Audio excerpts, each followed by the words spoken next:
Morning, everybody. Welcome to the new normal for support groups, day one of the 2022 Prostate Cancer Virtual Conference, brought to you by Prostate Cancer Foundation BC and its support initiative, Prostate Cancer Support Canada. That's us. My name is Murray Hill, as Richelle said, and I'm the Vice Chair of the Prostate Cancer Support Canada National Council and the Chair of the Saskatoon Prostate Cancer Support Group. I'll be the host for today. If you miss anything or wish to review certain portions of the meeting, the non-interactive stuff will be recorded and available shortly after this weekend on prostatecanadabc.ca and prostatecanadasupport.ca. As usual, we want everybody to keep your microphones muted during the presentations. We'll let you know when we're moving into an interactive session, and you can unmute then and share. But throughout this conference, if you have any comments or questions, please feel free to use the chat as much as you'd like. Our moderators will be monitoring this to answer questions as they come up. You'll notice maybe on your right that one of the video titles on Zoom is called Blue Sky Timer. It's an agenda timer. So if you're presenting, you'll hear a little chime when your session is coming to an end, and then it'll be time to move on to the next one. So first up, we're going to introduce Meyer Quaynor. Meyer works with Prostate Cancer Foundation BC Support Services, and she's going to talk to us about conducting hybrid meetings. So take it away, Meyer. Hello, everyone. So I'm just going to share my screen. Let me know if you're good. Can everyone see that well? Looks good. Sounds good. So hello, everyone. My name is Meyer, and I work in support services with Richelle at Prostate Cancer Foundation BC and our support initiative, Prostate Cancer Support Canada. Thank you for your time today. We hope that this conference will exceed your expectations. Support services staff are here to help groups in any way that we can. This ranges from helping find guest speakers, helping to find meeting locations, help with marketing materials, etc. I have been incredibly grateful to work for this organization and with all of you in support group leadership. I see how grassroots everything is, how much time, effort, and energy we all put into supporting men and their families across the country who have been affected by prostate cancer. I'm here today to talk to you about the future of meetings in person and online. Due to the pandemic and the many changes that it has brought about, we've had to deal with how we conduct support group meetings and what they will look like in the future. We must say that groups have done an incredible job of continuing to provide support for members during this difficult time.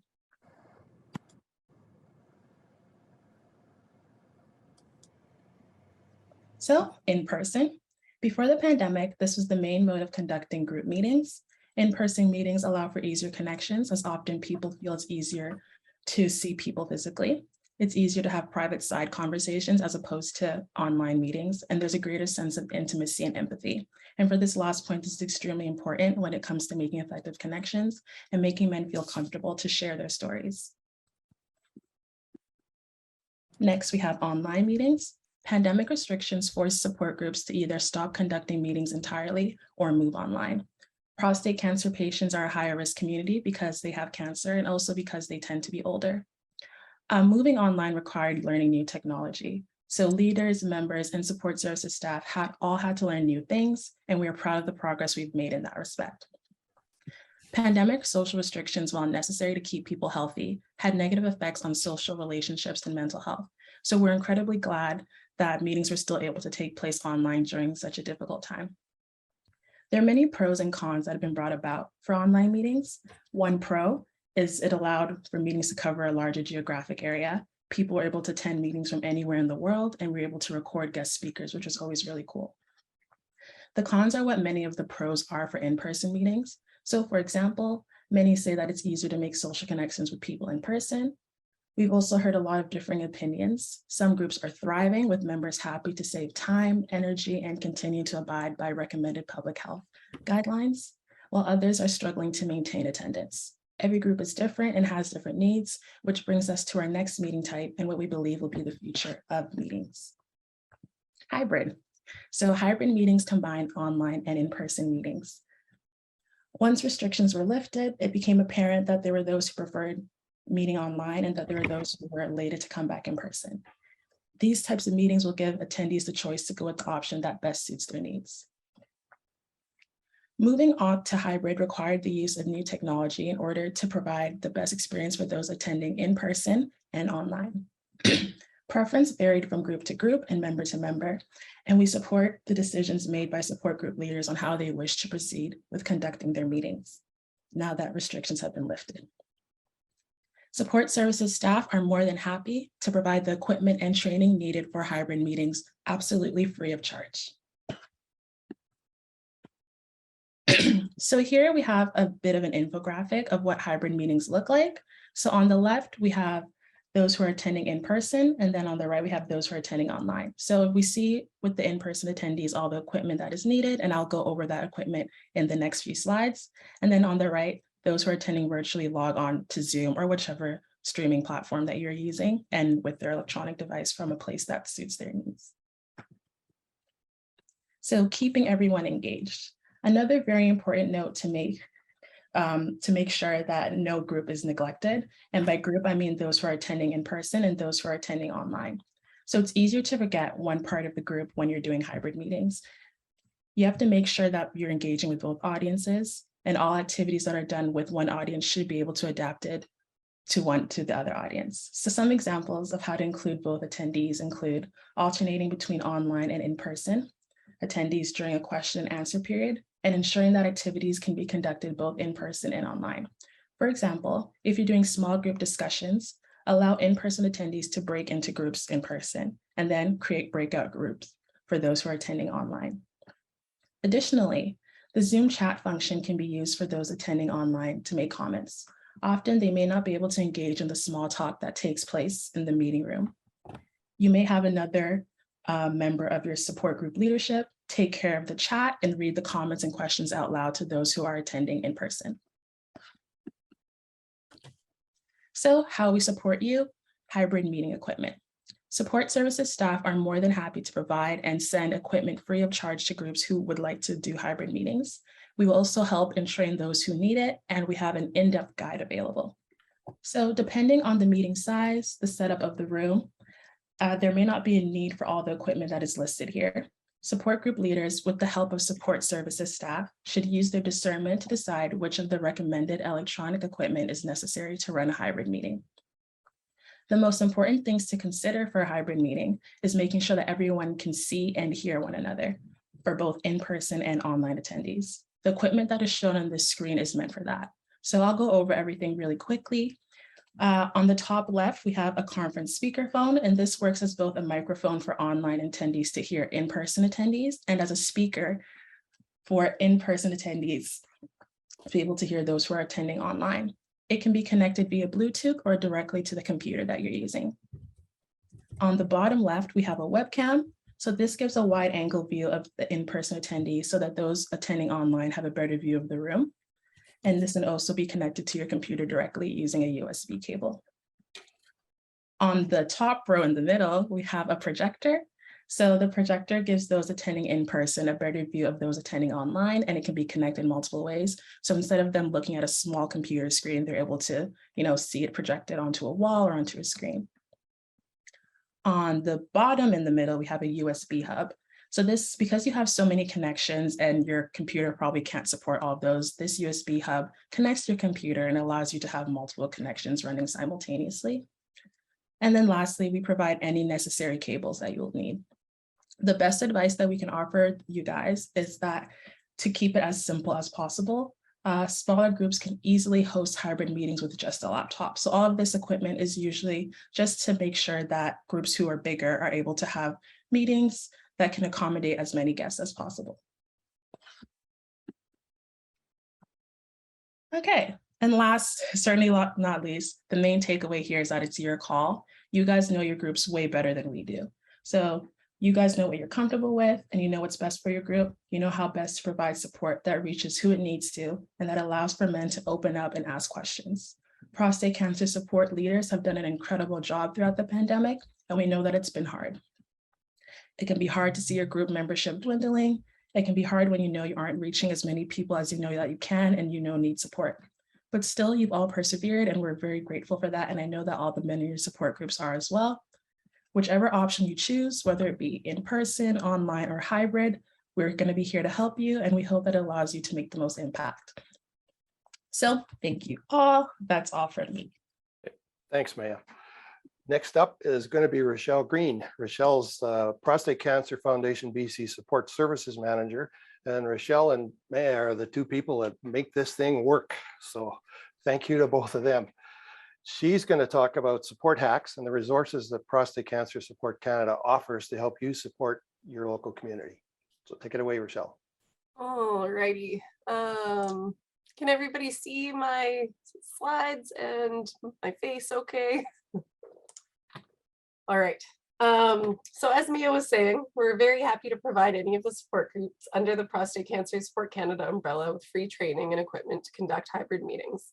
So I guess what I'll do now is just take a step back and kind of explain who we are and what Prostate Cancer Support Canada and the Prostate Cancer Support Canada umbrella is. Maya and I both represent Prostate Cancer Foundation BC, a nonprofit that has been providing leadership and resources for prostate cancer support, awareness, and research in BC since 1997. While the foundation consists of just 5 employees and the support of many, many more volunteers and donations from a few incredible supporters and some fundraising events every year, our funds are able to go where they're needed the most to support awareness and research. In 2020, when Prostate Cancer Canada amalgamated with Canadian Cancer Society, and after hearing from support group leaders across the country that felt as though they were left without a home, PCFBC decided to utilize its existing infrastructure to expand its support services to help men and their loved ones across Canada. Now, working with 2 incredible support group councils, my BC guys, and our national council, and patients from across the country, we're very proud to now provide a large array of services at no cost to patients or support groups who wish to take advantage of them through our initiative, Prostate Cancer Support Canada. So I'm going to go through 2 different categories of resources that we offer, those that are directed at patients and then those that are specific to support groups. So starting with our patient resources, ProstateCancerSupport.ca was created to be a home for all of Canada's support groups. In the listings for more than 60 groups across the country, you'll find which groups are currently meeting, when, and where. The online calendar makes it especially easy for patients to find meetings they can join either in the local area or online. And it's a great resource for support group leaders looking for a way to advertise their meetings to a larger audience. Your monthly debrief is our support group newsletter. It provides a great overview of interesting webinars and meetings taking place that month, research and clinical study opportunities, and exciting news in the prostate cancer community. Our online video library features a multitude of presentations by experts across the country. Videos are sorted by stage of disease, treatment type, and quality of life issues. These videos are a great resource for groups struggling to secure speakers who can share these videos at meetings to start discussion. And they're also a great resource for patients hoping to learn more about a specific topic from a trusted expert. IfIWereTom.ca is a great tool that the Foundation and the UBC Men's Health team put together for newly diagnosed patients beginning their journey with prostate cancer. It's easily navigated, and patients can learn more about each aspect of prostate cancer, from diagnosis to living well, and make decisions about their journey based on their own personal needs. And next up, we have our specialized support groups. So while local support groups will always be at the heart of what we do, we've heard from leaders that it can be tough to meet the wide array of needs that their attendees may have. An advanced patient may be looking for much more technical advice on palliative care or chemotherapy, while a newly diagnosed patient may have questions about the impact of surgery or radiation on their quality of life. In response, we've created a few specialized groups to provide additional support. Each group meets online and accommodates patients from across the country. We have an active surveillance group for patients with low to moderate risk prostate cancer. Partners in Prostate, which provides a safe place for partners, wives, husbands, or other loved ones to talk about their journey with their partner's cancer. And they also have an online forum and resources available at partnersinprostate.ca. The Advanced Prostate Cancer Support Group aims to meet the needs of patients with cancer that has spread outside of the prostate. Discussions cover everything from coping with chemotherapy to the emotional impacts of living with advanced disease.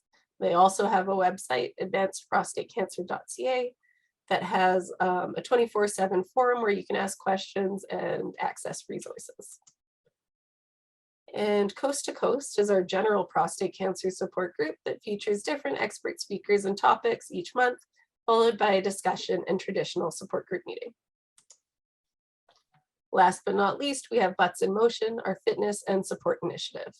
The group offers free and fun exercise sessions over Zoom twice a week, weekly online yoga, dragon boating teams, local walking clubs, and even support to start your own butts activity. You can find out more about that initiative at buttsinmotion.ca or visit the expo booth on Sunday. A service that we're very proud of is the distribution of free reef knot kits since 2004 to newly diagnosed patients and those who want to learn more about prostate cancer.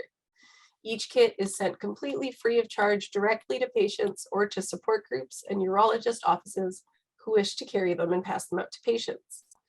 Each kit contains a nutrition guide, exercise guide, passport, and 2 full-length books that give patients the opportunity to educate themselves on their disease. Kits are easily ordered online on both prostatecancerbc.ca and prostatecancersupport.ca. And now for our support group specific resources. So when Canadian Cancer Society requested that groups stop using the blue tie, we created a new logo for groups to use. If you haven't taken advantage of that service and would like to, please feel free to reach out and we're more than happy to set you up with a new logo. We also offer free design services for marketing materials, including brochures, posters, business cards, rack cards, really whatever you need to get the word out about the support that your group provides. While our design services are totally free, printing and material costs can be paid through our 50-50 fundraising agreement.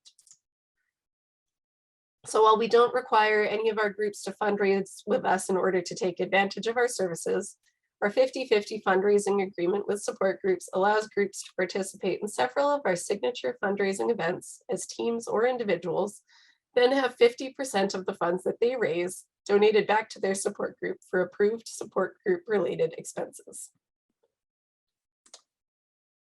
And we're happy to help with a whole array of other things too, whether that's starting a new group, your insurance coverage, hybrid meetings, assistance with finding new meeting locations, assistance with using Zoom and other virtual tech, or even finding speakers and advertising your group's meetings. Really, if your group needs anything, just ask and we'll see what we can do. The last thing that I want to mention is a project that we're currently working on expanding, and that's our one-on-one program. When patients call our office or reach out to us for support, we connect them with other patients who are willing to share their experiences on certain aspects of their journey. With the Prostate Cancer Support Canada initiative spreading the need for our services across the country, we're now needing more volunteers than ever who are willing to chat with other patients on the phone or by email or just to lend a kind ear. Training will be provided, and if that's something that you might be interested in, you can drop by the one-on-one booth at the expo on Sunday to learn more, or feel free to get in touch with me. So I know I've talked about a lot of different resources and it can be hard to keep track of everything. So my slides will be available with links to all of these different resources. And that's about it. I just want to thank you all for being here today. And I'm really looking forward to working with any of you who may be interested in taking on more of a leadership role in some capacity in our prostate cancer community. Thank you. Thanks, Richelle. Is Bob here yet? Yes, I am. Oh, all good. right. Good for you. All right.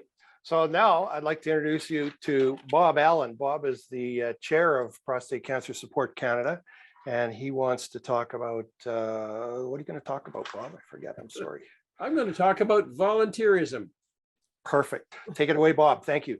And of course, I think most of you are volunteers, and so I'm kind of preaching to the converted, I suppose. I'm having trouble here with my camera getting either I have to sacrifice the top of my head for the logo. So you got to see the logo. So, but there's nothing above my glasses anyhow, so you don't need to worry about that. I wanted to start by giving probably my own case.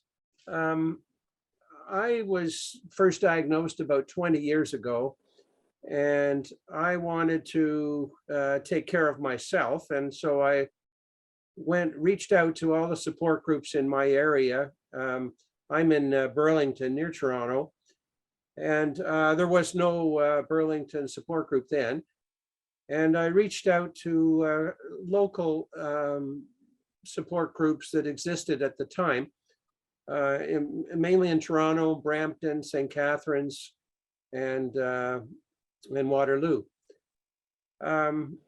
After I took care of myself, and because the purpose of this meeting isn't anything to do with my own journey that way, I decided to establish a support group in Burlington. And I did that about 20 years ago, 19, I guess it was. And from then, we started to reach out to, because I already had contacts with other groups in Ontario, and we started to organize a bit in Ontario. Then PCCN came along, and we've affiliated, our group affiliated with them, as many others did. And then when PCC was folded into CCS, Canadian Cancer Society, it was pretty evident right from the outset that they had no interest in support groups. In fact, we found out at that time that PCC wasn't that much interested in support groups either, certainly compared to the support we're getting today that you just heard about from Richelle. So we now have Richelle, maybe you could update me on this. I was going to say 65 support groups. I don't know how many we actually have. Do you have a number on that? Not an exact number, but I know it's over 60. Okay. Yeah. Oh, we'll say 65. And there are thousands of men involved in these support groups. We have leaders from most of the support groups, and the rest are basically volunteers, other than those that have coming to support groups for their own questions. So the question really is, when somebody takes care of their own needs, as I did when I started going to support groups, the question is, what can we do to retain them, to basically give back and to volunteer and help others. When you go to support group meetings, you see that probably we always look for the newbies there, and there's maybe 2 or 3 newbies, and the rest are basically volunteers. These are people who have decided to give back. And we need more of those. We always can use help in organizing our own support group and in helping others. In fact, today, even though with the advent of the foundation, the Prostate Cancer Foundation, BC, we and Prostate Cancer Prostate Cancer Support of Canada, we need and would love to have more volunteers to do more things. One of the things was already mentioned, the one-on-one. And that's the thing I actually enjoy the most, to be honest. When and I get a call from somebody, because I'm still involved in my own support group. And I could talk to a newbie for an hour, and it amazes me sort of the lack of information they have from where they're coming from, and the very start of the journey that we all went through. So I want to welcome you here today. And I hope that you'll continue to volunteer and continue to encourage new volunteers. It's a win-win situation. They help others, and they actually get a lot of enjoyment, as I do, and pleasure out of helping the newbies. So again, welcome to the event. Be a sponge, absorb stuff. This is a new experience for us with this new software and new capabilities, as the expo is one, for example, that Richelle mentioned, and there'll be other opportunities during the session. So enjoy. Thank you very much. Thanks, Bob. Next up is Dr. Brian Goldman. I'm looking forward to this. I have to tell you that. Dr. Goldman is a highly regarded emergency physician at Mount Sinai Hospital in Toronto. He's also the host of CBC's award-winning radio show, White Coat Black Art, great name, where he takes listeners behind the scenes of hospitals and doctors' offices, and he hosts the podcast, The Dose, on current events on healthcare. He shares the lessons he learns in healthcare to benefit others and to help organizations learn from a high-stakes environment. Here's Dr. Goldman with the power of teamwork, how we can all work together. Thank you so much for that kind introduction. Can everybody see my slides? Yes.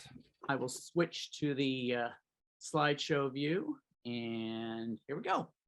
So before I begin, I'd just like to say that I'm speaking to you from Toronto, and that I'm standing on the traditional territory of many nations, including the Mississaugas of the Credit, the Anishinaabe, the Chippewa, the Haudenosaunee, and the Wendat peoples, and is now home to many diverse First Nations, Inuit, and Métis peoples.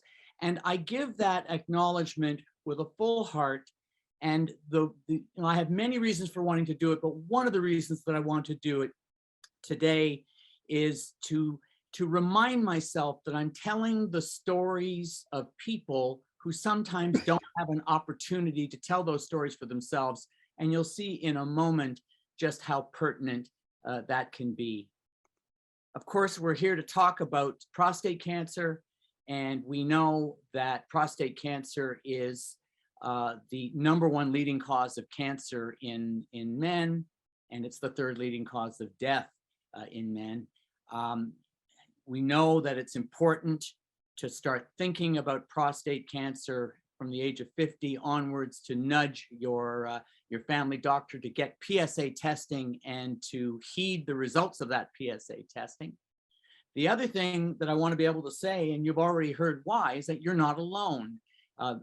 You have resources, and how you gather those resources. I'm going to talk a little bit about that through the power of teamwork. And no question that Prostate Cancer Foundation of BC is a major resource that can help you if you're just starting a support group, or if you have a well-established support group. I said I wanted to tell the stories of people who have difficulty telling their own stories, and I'm going to start with a personal story right now that frankly has nothing to do with prostate cancer, but I think you're going to pick up some threads that could relate to you, would certainly relate to Bob 20 years ago when he was a new prostate cancer survivor and was trying to join a support group and ended up forming one himself. So I'm telling you the story now about me and my sister. My sister is a few years older than me, and she was retiring in 2015. And I made it a point to have lunch with her on one of the last days that she was at work. And there's a photo of the two of us together. She took me on a tour of the place where she worked. She worked at a shelter for women who had experienced domestic violence. She was known far and wide as a wonderful counselor, an intuitive counselor, a listener, somebody who helped women who were discombobulated by having suffered domestic violence, often coming with young children and having to leave their homes, flee for their lives with nothing more than a small bag packed, And she was often the first person that they saw when they needed to get new housing, when they needed to look for work, when they needed social supports and other supports for their children, schools for their children, et cetera, et cetera. And she did it beautifully. You know, she was one of the old time counselors, did it for more than 3 decades, did it in a way that she thought was right. She took care of clients and took care of them on a personal one-to-one basis and was less concerned with process outcomes than she was making sure that she connected with them. And I'm sharing, I'm wondering if I can share if I can change, I don't know if I'm able to change the percentage of the screen that is being taken up. The reason why I want to be able to do that is that I'm seeing everybody's faces on the side. Oh, I can move it to the side. Okay, that's good. As long as I can move it, I'm great. Fantastic. There. Now. So, I told you about my sister. In 2019, life threw me a curveball.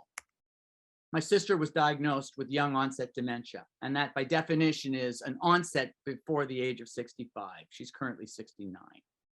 And the first inkling that I was given came not from me or my personal observations. I might have had a clue or two, but you know, as a brother, I was probably suffering from denial and didn't want to see what was in front of me. It was my sister's friends who contacted me with text messages and phone calls and voicemails saying that they were concerned that my sister was not acting right, that she was, you know, ordinarily had an encyclopedic knowledge of people's names and was forgetting names and forgetting situations. And there were 2 or 3 severe episodes when she was out with them at one of their friends' homes, playing cards, playing games, and got totally confused and very sleepy. And on one of those occasions, in fact, she had to be brought to the hospital because they thought she was having a seizure. And I thought she was having a seizure. And all the epilepsy and stroke workups were negative. And the internist who saw her and the neurologist who saw her whispered in my ear that she probably had dementia. And you can imagine what a blow that was to me. So I became more and more involved in her life. And, you know, that was not my intention in the first place. I wanted to be able to lean on my brother-in-law, but there was something odd about my brother-in-law and the way he was acting. The night that she was taken to the hospital, he needed me to tell him how to get to the hospital, that we all knew where it was. And anybody who grew up in the Toronto area, it was Sunnybrook. We all would have known how to get there. You know, it backs onto Edwards Gardens and Sunnybrook Park. And it's a, you know, it's a place that everybody knows how to get to in the city. So I filed that away as something that was curious. And then when my brother-in-law followed the ambulance and drove to the hospital, he had to go to the pay parking lot. And he called me again to ask what he was supposed to do and how he was supposed to gain entrance to the car park, you know, push the button, get the ticket, etc. So, you know, I certainly paid attention to that. A few months later, I started getting phone calls from my sister and brother-in-law's financial planners saying that they were concerned that there were some unusual transfers of funds and that I should look into it. In fact, I was listed on their file as a trusted contact, and with their permission, I became involved. And you know, one thing leads to another. You may be suspecting what I'm going to say. My brother-in-law, her husband, was also showing signs of dementia. They have a son, and their 27-year-old son, who they adopted from an orphanage in Eastern Europe, has unspecified cognitive and emotional issues, possibly fetal alcohol spectrum disorder, although he has never been formally diagnosed. So this is quite a situation. This isn't just my sister at risk. This is an entire family at risk. And one night, my wife and I came to their home and we looked through some of their papers with their permission, and I saw a power of attorney document. And the power of attorney document was for both personal care and for property. And it listed me, I discovered, as the alternate power of attorney, both for personal care and for property, for both my brother-in-law and my sister. they had named the opposite spouse as the actual power of attorney. Now, if you know anything about case law, you know that being an alternate power of attorney is powerless. You're not the actual power of attorney until and unless the actual power of attorney either resigns or is proven to be incapable of functioning in that role. You might suspect that would happen, but when it comes to personal care, the healthcare system needs a decider. And when they found that the partner couldn't function as the power of attorney, they came to me quite readily and were quite happy to have me as the power of attorney because I'm a physician and they need decisions to be made. When your life is hanging in the balance, when you have to decide, do you get a hip replacement or not, you need someone to say yes or no. When it comes to property, however, they tend to kick the can down the road. Financial institutions would rather be absolutely certain that you need to be the power of attorney because they're terrified of fraud. They are afraid that somebody's going to step in and claim to be the power of attorney and drain the life savings of that person. That's their orientation. But you can see the kind of situation that I was involved in. My sister's friends were begging me to get more involved. I could see that my sister could no longer speak. She was having mobility issues. She was living in a home with a partner who was becoming increasingly incapable of looking after her. So you wouldn't be, and at that moment when the financial issues became apparent, when it became apparent that they weren't managing their money well, that they were making transfers of funds to pay for things that were dubious, of dubious value, certainly not helping with care, and were likely draining their life savings, I tried to step in, and my brother-in-law fought me at every step along the way. And in fact, at one point he said, Brian, you're dead to me. So that was the kind of situation that I was in. I still had to try to look after my sister. So that's what she looks like today. And in fact, most recently she was in hospital with severe aspiration pneumonia. She nearly died, but miraculously she did okay. She's now back at the long-term care facility. I have since been installed as both the power of attorney for personal care and for property. But it took a long fight. I had to get a guardianship lawyer. I had to go to court. Eventually, we had to get my brother-in-law to resign as power of attorney. You can imagine how many hours, when you think about the care issues, the financial issues, the legal and guardianship issues. So you wouldn't be surprised if I told you that I've had a rough ride in the last few years. A lot of sleepless nights, a lot of stress, and a lot of irritability. And I don't, I liken what happened to me to the situation that Bob was in 20 years ago. The situation all of you are in when you're beginning a cancer journey, when you are the spouse of somebody, the partner, the adult child of somebody who's in the midst of a cancer journey. It could also be having, an adult child in trouble with the law or being sued by your neighbor for some irregularities in the way you did your home renovations that are now having an adverse impact on them.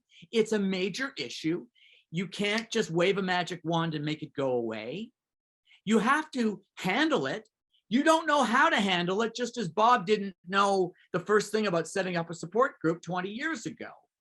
And yet you have to kind of dive in, and you have to try to keep sense of yourself so that you don't kind of fall into a puddle of despair. And I invented some rules for how I was going to do this.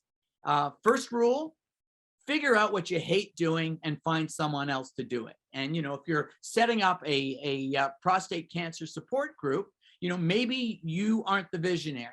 So you get somebody else who's the visionary, or maybe you are the visionary, but you hate the plotting details. You're not the detail person. You're not the kind of person that remembers how you did it wrong 3 years ago and what you have to do to fix it. Or, what if you have trouble remembering passwords like me, and you have to keep changing them. Or, in the case of my sister, there are times when I don't mind spoon feeding her, and there are times when I don't like it. Maybe for one reason or another. So you need other resources, and you either hire them or you find volunteers, which of course you're doing. You've already heard that the vast majority of people who are members of this fine organization are volunteers. People who belong to prostate cancer support groups are almost by definition volunteers. There are very few paid staff. So you have to do that. That's the first rule. Figure out what you hate doing and find someone else to do it. Here's the second rule. For those of you who are perfectionists, and as a medical doctor, we tend to be perfectionists because we feel a great sense of shame when we're caught out making mistakes. I'm reminded of the saying by Voltaire. This is translated into English. Now, this is this is a situation where you can't say imperfection is not an option. You can't, because you don't know what you're doing as you're stepping into this situation. So you have to learn as you go. There's going to be a lot of trial and error. So at the end of the day, you ask yourself, as I ask myself, is my sister better off for my involvement? And if she is better off for my involvement, then I tell my perfectionistic side to shut up. Just stop it. And I will actually say, Brian, stop it. Your sister's better off, because there are days when that perfectionistic streak in me tends to bubble up, and I'm getting unhappy that I wasted money on this, or an example right now is, how do I get to a new normal with the fact that my sister now requires more care than the long-term care facility can provide, because it takes an hour to an hour and a half to feed her a meal, and they won't spend an hour and a half feeding her. They'll give her a few spoonfuls and then take the plate away, which is not good for her nutrition because she's lost weight because she can't feed herself. Perfection is the enemy of good. So in that case, I decide I'm going to spend a little extra money. My sister has the resources now that I have control of her finances, and I'm not going to worry about every dollar, because she needs to eat, and I also can't be her feeder. Being a power of attorney for property doesn't mean that I'm obliged to fill in every time that a personal support worker is unable to attend. Third rule, don't drown in other people's stuff. And, I like to think that my sister would not want me to weep every time I see her. And there are times when I feel like doing that. And there are times when I look at the two photos, the before and after, that photo with me and her, and when at her office, and that photo afterwards, and I go, how the hell did this happen? But the important thing is that if you're going to be a good resource for other people or a good teammate, you can't drown in other people's sorrow. So that's another rule that I learned. Along the way, I learned rule number 4, which is what I want to talk about here. And that is to embrace the power of teamwork. And you're seeing some of the team members there that I've assembled over time. In the upper right, you see Rhonda and Janice, who were 2 of the dear old friends of my sister who kept contacting me, pulling me in more deeper and deeper into my sister's situation. Without them, I would not have known how she was doing. Without them, I would not have realized how much she was at risk in her own home, because her husband was unable to look after her and her son was unable to assume the role as care partner. And so they were essential. They remain essential for social support today. And I'm trying to see if I can get them to feed her a few meals a week. Upper left, my partner Tamara, who feeds my sister 1 meal a week and visited her in the hospital. That's a photo of the 2 of them during her recent admission. The middle photo on the left-hand side, Christine. Christine is a PSW who became a nurse, and she was instrumental in the hospital when my sister was having life-threatening episodes of aspiration. She would choke, and I saw one of them. She nearly died. And it was great to have a nurse who was at the ready, who could be there at the bedside, who could alert the staff, and could also do suction because her scope of practice enabled her to do suction. So you get the idea of this team. This is a matrix slide that just shows you all the team members. You don't need to know them all. Personal support workers, doctors, nurses, geriatricians, neurologists, day program supervisors, PSWs, disability services for my nephew, my sister's friends, my family, my children, and of course, to the extent that they're able to do so, my brother-in-law and my nephew. So I learned to embrace the power of teamwork. And Bob, I'm sure you embraced the power of teamwork 20 years ago when you were getting started, because what was one of the first things that you did? You didn't reinvent the wheel. You looked to other support groups for guidance and advice in the same way that the Prostate Cancer Foundation of BC wants you to look to them as a resource. So I'm going to ask you a question right now. I want you to reflect on your own experience. are you part of a group or are you part of a team? And they're not the same. I know we all talk teamwork makes the dream work. This is a photo. These are a couple of photos that show you some of the team members that I work with in the emergency department. Now, you might think that we embraced teamwork from the day the first emergency department was constructed. I guess on some level we did, but I can tell you that my personal journey from me to we is only fairly recent. There was a time when I used to stride into the resuscitation room thinking, I alone am going to diagnose the problem. I alone am going to solve the problem. I have to know every drug dose. I have to know every procedure and how to operate every piece of equipment. And, lo and behold, something happened to the practice of medicine. It got way too complicated for me to know everything, to keep up with everything all the time. And yet, I had this attitude that said, if I need to ask a nurse if it's okay to send a patient home, then I shouldn't be practicing here. And that's just wrong thinking.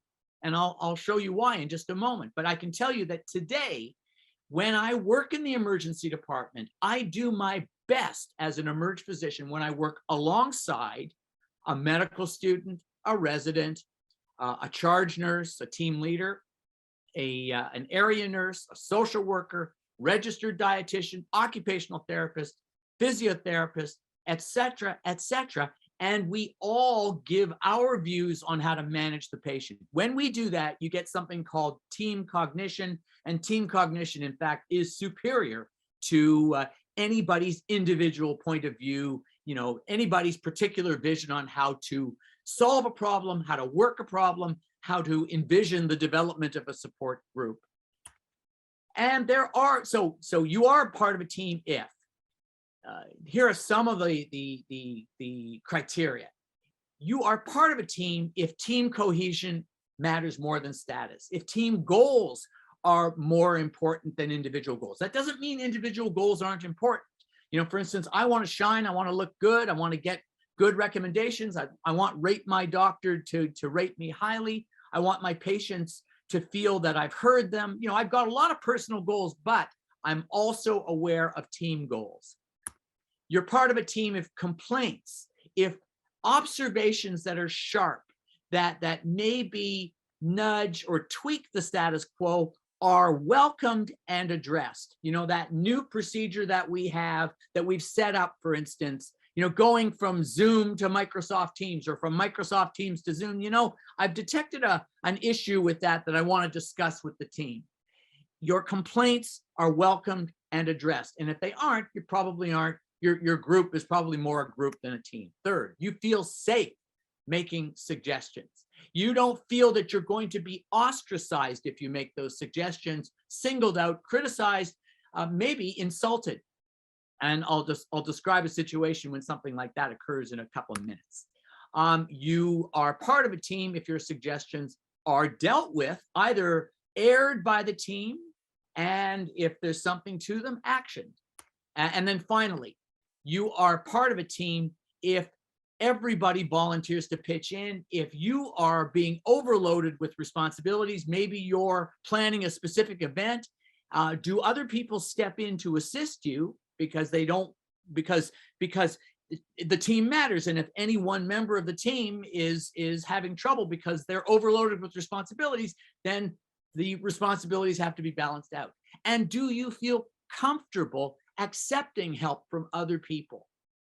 I can tell you in medicine, that was a big stretch for me. There were moments when I felt as if I were accepting help, would that be a sign of weakness? And I can tell you early on in the pandemic, one of the first nights when we had no vaccine, no treatments that were evidence-based, and we had a disease that was lethal, apparently potentially lethal to anybody over the age of 60. I was coming in to do a night shift, and on the first night following the WHO's decision to call a pandemic, a colleague of mine, Dr. Paul Koblitz, was working the 9 p.m. shift. So he came on 2 hours before me. He pulled me aside and he said, Brian, I'm going to stay here all night and so I can do all your intubations for me in case we needed to put anybody on a ventilator. That was so that I wouldn't die of COVID. And I can tell you, for a moment, I was embarrassed. I thought he was thinking I can't intubate and then I'm weak somehow. And then afterwards, I kind of ducked into a room and I started to cry because I thought, wow, he would do that for me. Wow. He's a team member. He gets teamwork. And that's a really important part of teamwork. This is an example of another team.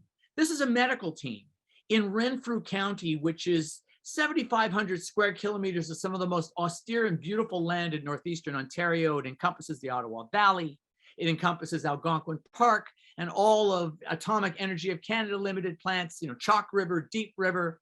It encompasses Canadian Forces Base Petawawa. It's a beautiful part of Canada. And it's also one of the most sparsely populated, where 1 in 5 people have no family doctor. There's no public transit, or very little. There's almost no urgent care clinics, which means anybody like Mary Louise Turner there, who needs emergency care, she's not going to get a house call so easily from a family doctor. And a lot of people don't have family doctors anyway, which means that if she has a problem, she's probably going to the emergency department either via 911 or by a family member who has to drive her there. Well, in this part of Canada, they have done something different. They have embraced the power of teamwork. And you have paramedics like Matt Cruchet in that slide and Matt Roussel in this slide. They're acting not as scoop and run emergency paramedics, but as something called community paramedics. They are people who are in specially equipped vehicles. They don't respond to emergencies. They respond at the behest of family doctors and nurse practitioners, and they go to the homes of people who need an assessment and don't necessarily need emergency care. They are the eyes and ears of family doctors and nurse practitioners, and they have an unusual skill set.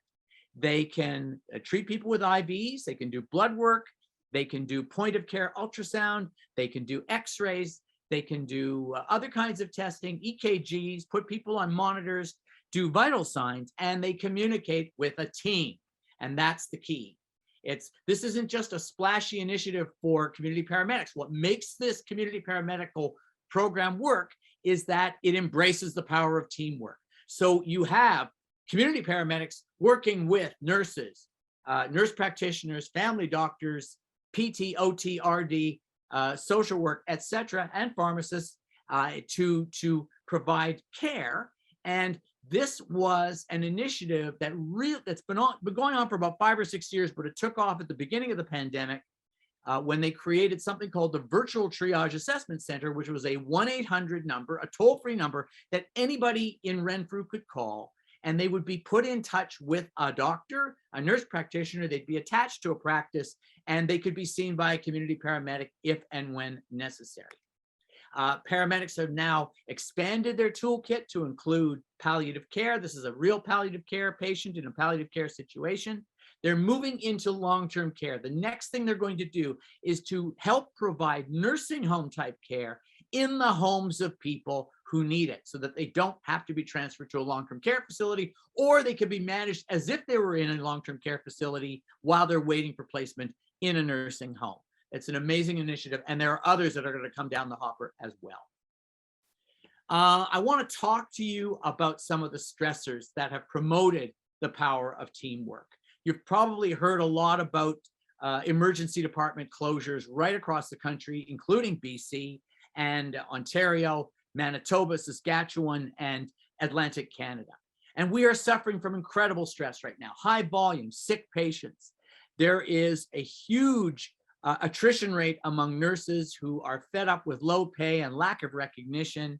And, in many hospitals, they haven't been given the flexibility to go down from a full-time equivalent to maybe 0.5 or 0.6 or 0.7 because the hospital's making them choose between full-time work and quitting. And so some of them are quitting. And there are high rates of stress and moral injury and burnout, reduced staff. And as a result, we're getting temporary closures that are threatening the function of our emergency departments. And this is something as an emergency physician that I know quite well. Dr. Catherine Smart, who is the immediate past president of the Canadian Medical Association, has said that Canada's healthcare system is on the verge of collapse. And I can tell you that burnout rates in healthcare are through the roof right now. And some of the symptoms of burnout are exhaustion, lack of energy, sleep disorders, reduced performance, concentration and memory, reduced initiative. People who, instead of running to the resuscitation room, walk slowly and they're thinking, what's the use? Nothing that I do ever makes a difference. And rates of burnout among frontline staff are as high as 50%. One of the reasons why I want to talk about this is that burnout blocks empathy. And if you aren't empathic, you can't be kind to your patients, and you also can't practice teamwork. So I can tell you that there are some amazing proven benefits of teamwork in healthcare. The diagnosis is more accurate because more people have eyes on the problem. The treatment plan is more appropriate and more likely to be followed by the patient because it has been developed with everybody's eyes on the problem, so that everybody who potentially sees flies in the or flaws in the plan, flies in the ointment, are able to weigh in, and so the plan is adapted so that it takes those shortcomings into account. In business, it leads to greater productivity, higher profits, improved safety, lower absenteeism because people have more joy, they have less burnout in the work that they do. And there are some good neuroscientific reasons why teamwork is the way to go. This is two jugglers, and there have been some MRI studies of jugglers who work in a two-person team. The smallest team is a duo. They call it a duo in juggling. Neuroscientists call it a dyad. If you do functional MRIs of jugglers who have gotten into sync with one another, so that they are getting an MRI of their brains while they are looking at film footage of them or video footage of them juggling with one another when they're in flow, they find some amazing things. They find that cooperative jugglers share neural pathways that activate the same areas of their brain.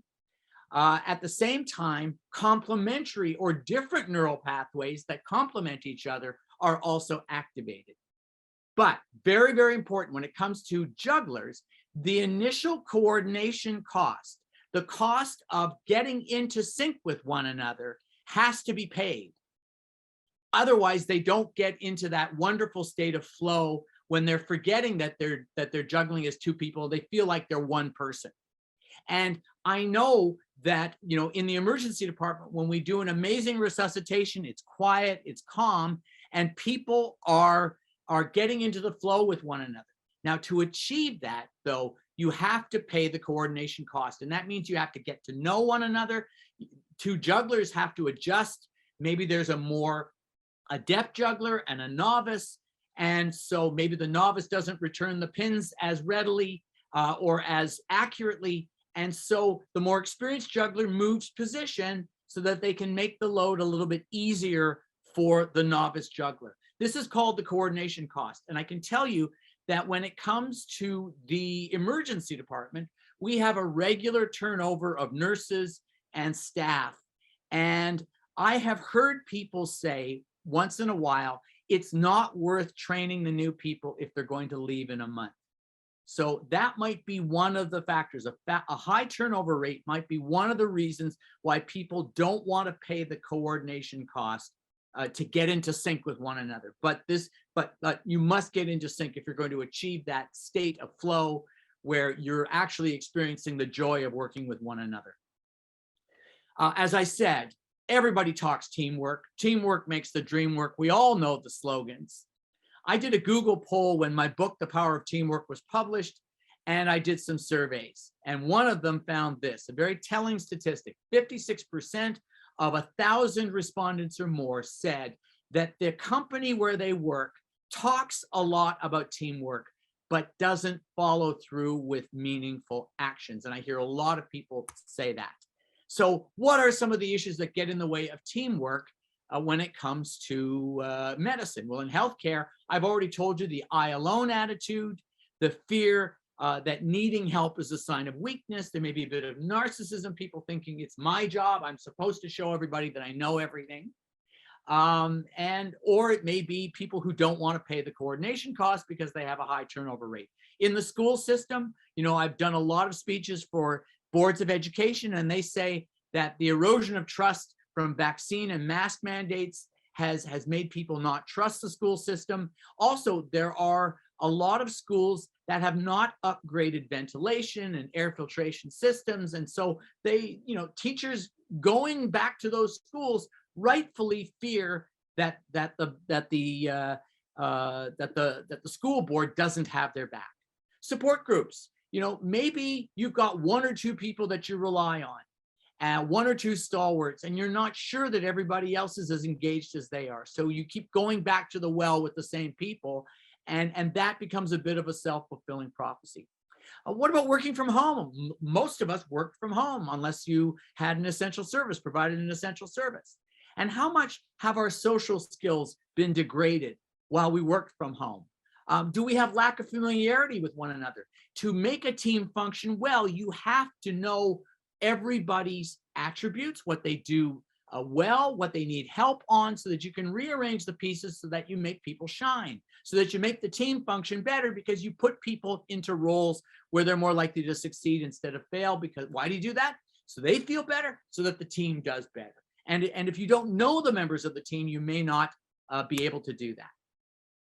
I'm going to ask you a question. All of you, if you're going to have support groups, you're going to have regular meetings. And this may be true of your support group meetings, or it may be true of other volunteer meetings, or perhaps places where you work if you're still working. Are your regular meetings the place where great ideas go to die?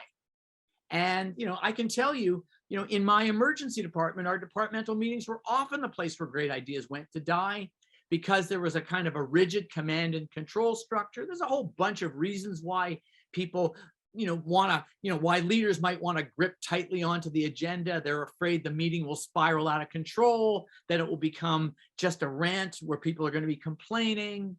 And there's going to be maybe they're afraid that if somebody gets up to speak, this person tends to have a negative attitude and tends to make other people feel negatively about the place. There are many, many reasons for that. There are some techniques that you can use to overcome those. And here we are. It was a little slow. So, one that I talk about in my book is an improv technique. And, I'm not going to teach you how to do comedy improv, but this is where it comes from, where it's an improv exercise. This is what they learn at comedy clubs, where two people stand on stage. The moderator gives them an absurd scenario that they have to expand upon.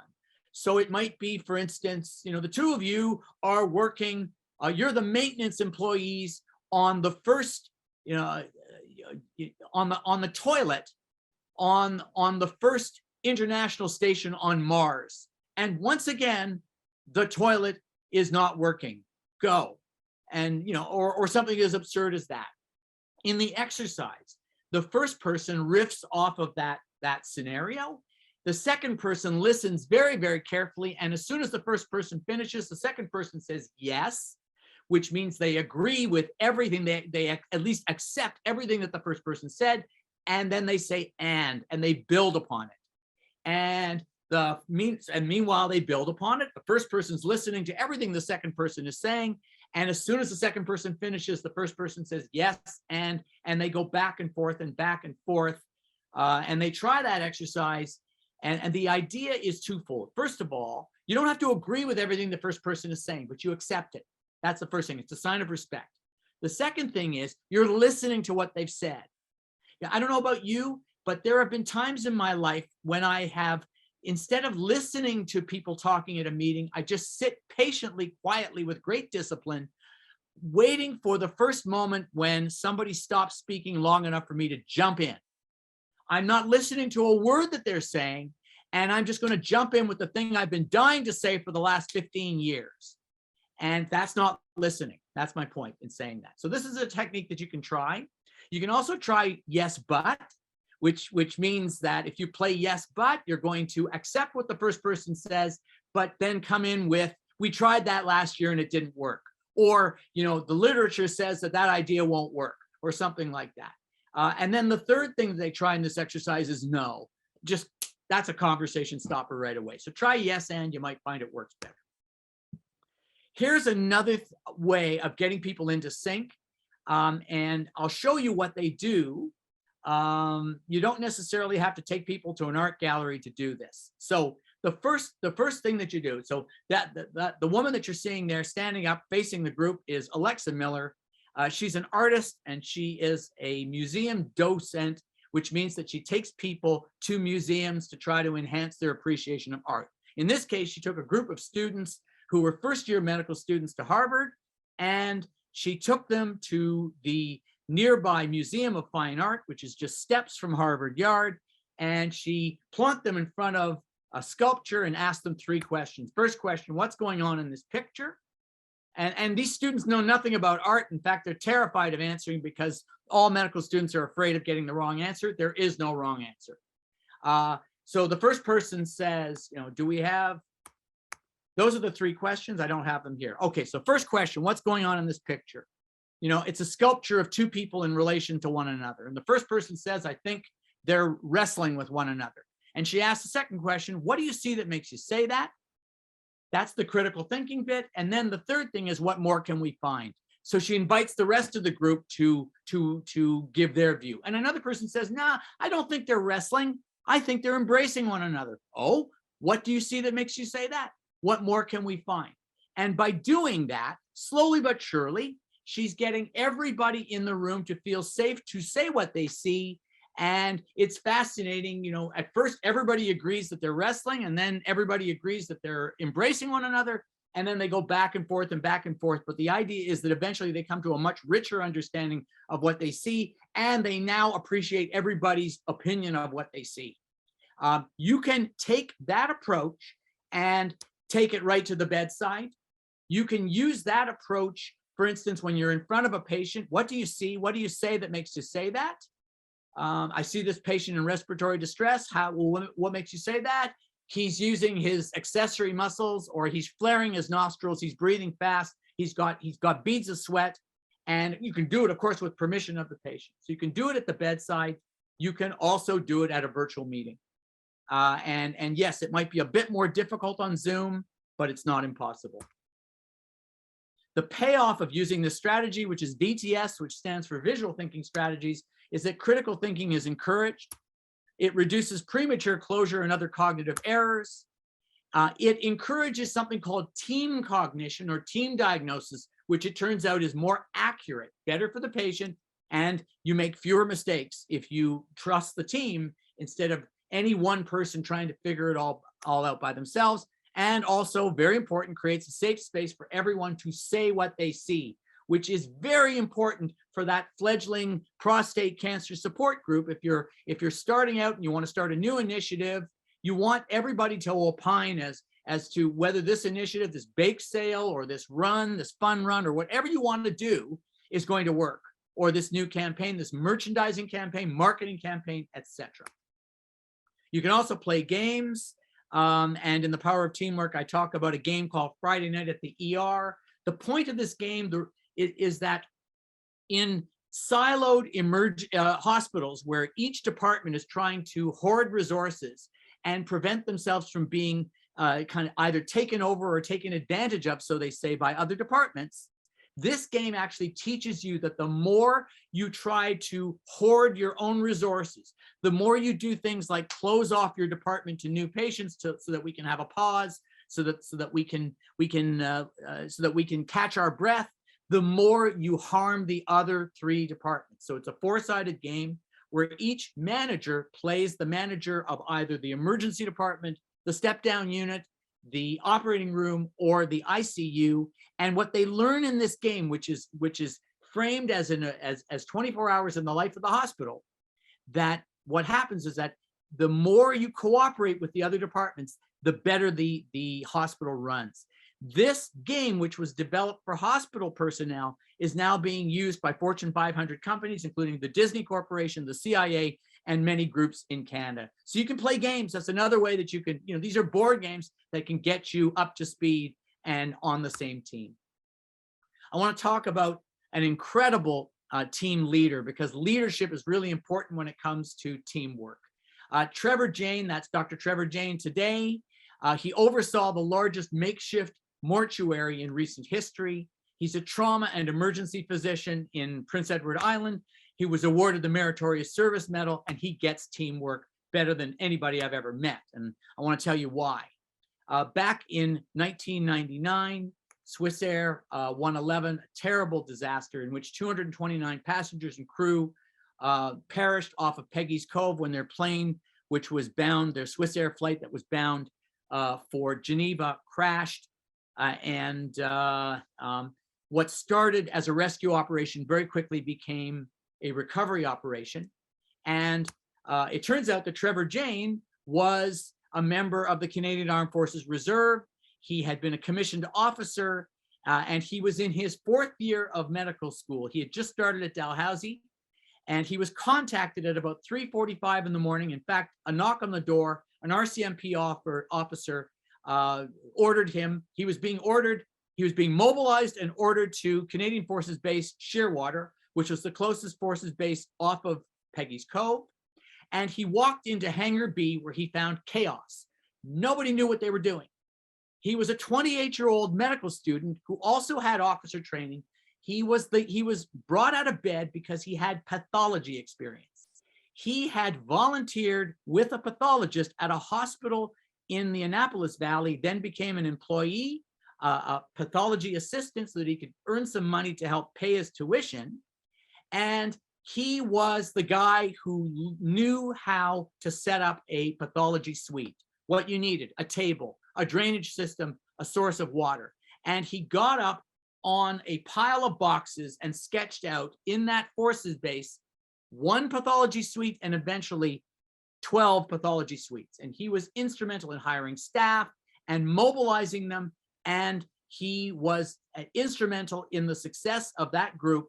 They identified each and every member, each and every person who perished, all the crew, all the passengers. And he did it by listening to everyone on the team, especially those who were least advantaged. And why did he do that? He did it because he was a BIPOC physician who, as a teenager, knew what it was like to be bullied, to not be listened to. Remember, I started my talk to speak about people who weren't being listened to and why it's important to do that. So I just want to tell you what a good team leader does. They don't answer every question. They don't bark the answer to every question, which is what physicians often do. We make the mistake in medicine thinking that the physician should be the leader in every case. No, the best leader should be the leader in every case. And a good team leader asks questions and gathers the wisdom of the group instead of barking out the orders. They delegate instead of taking on every task. They know every team member's superpower. This one's good at social relations. This one is really good when there's a conflict between 2 members of the team because they're the one person that everybody feels comfortable confiding in.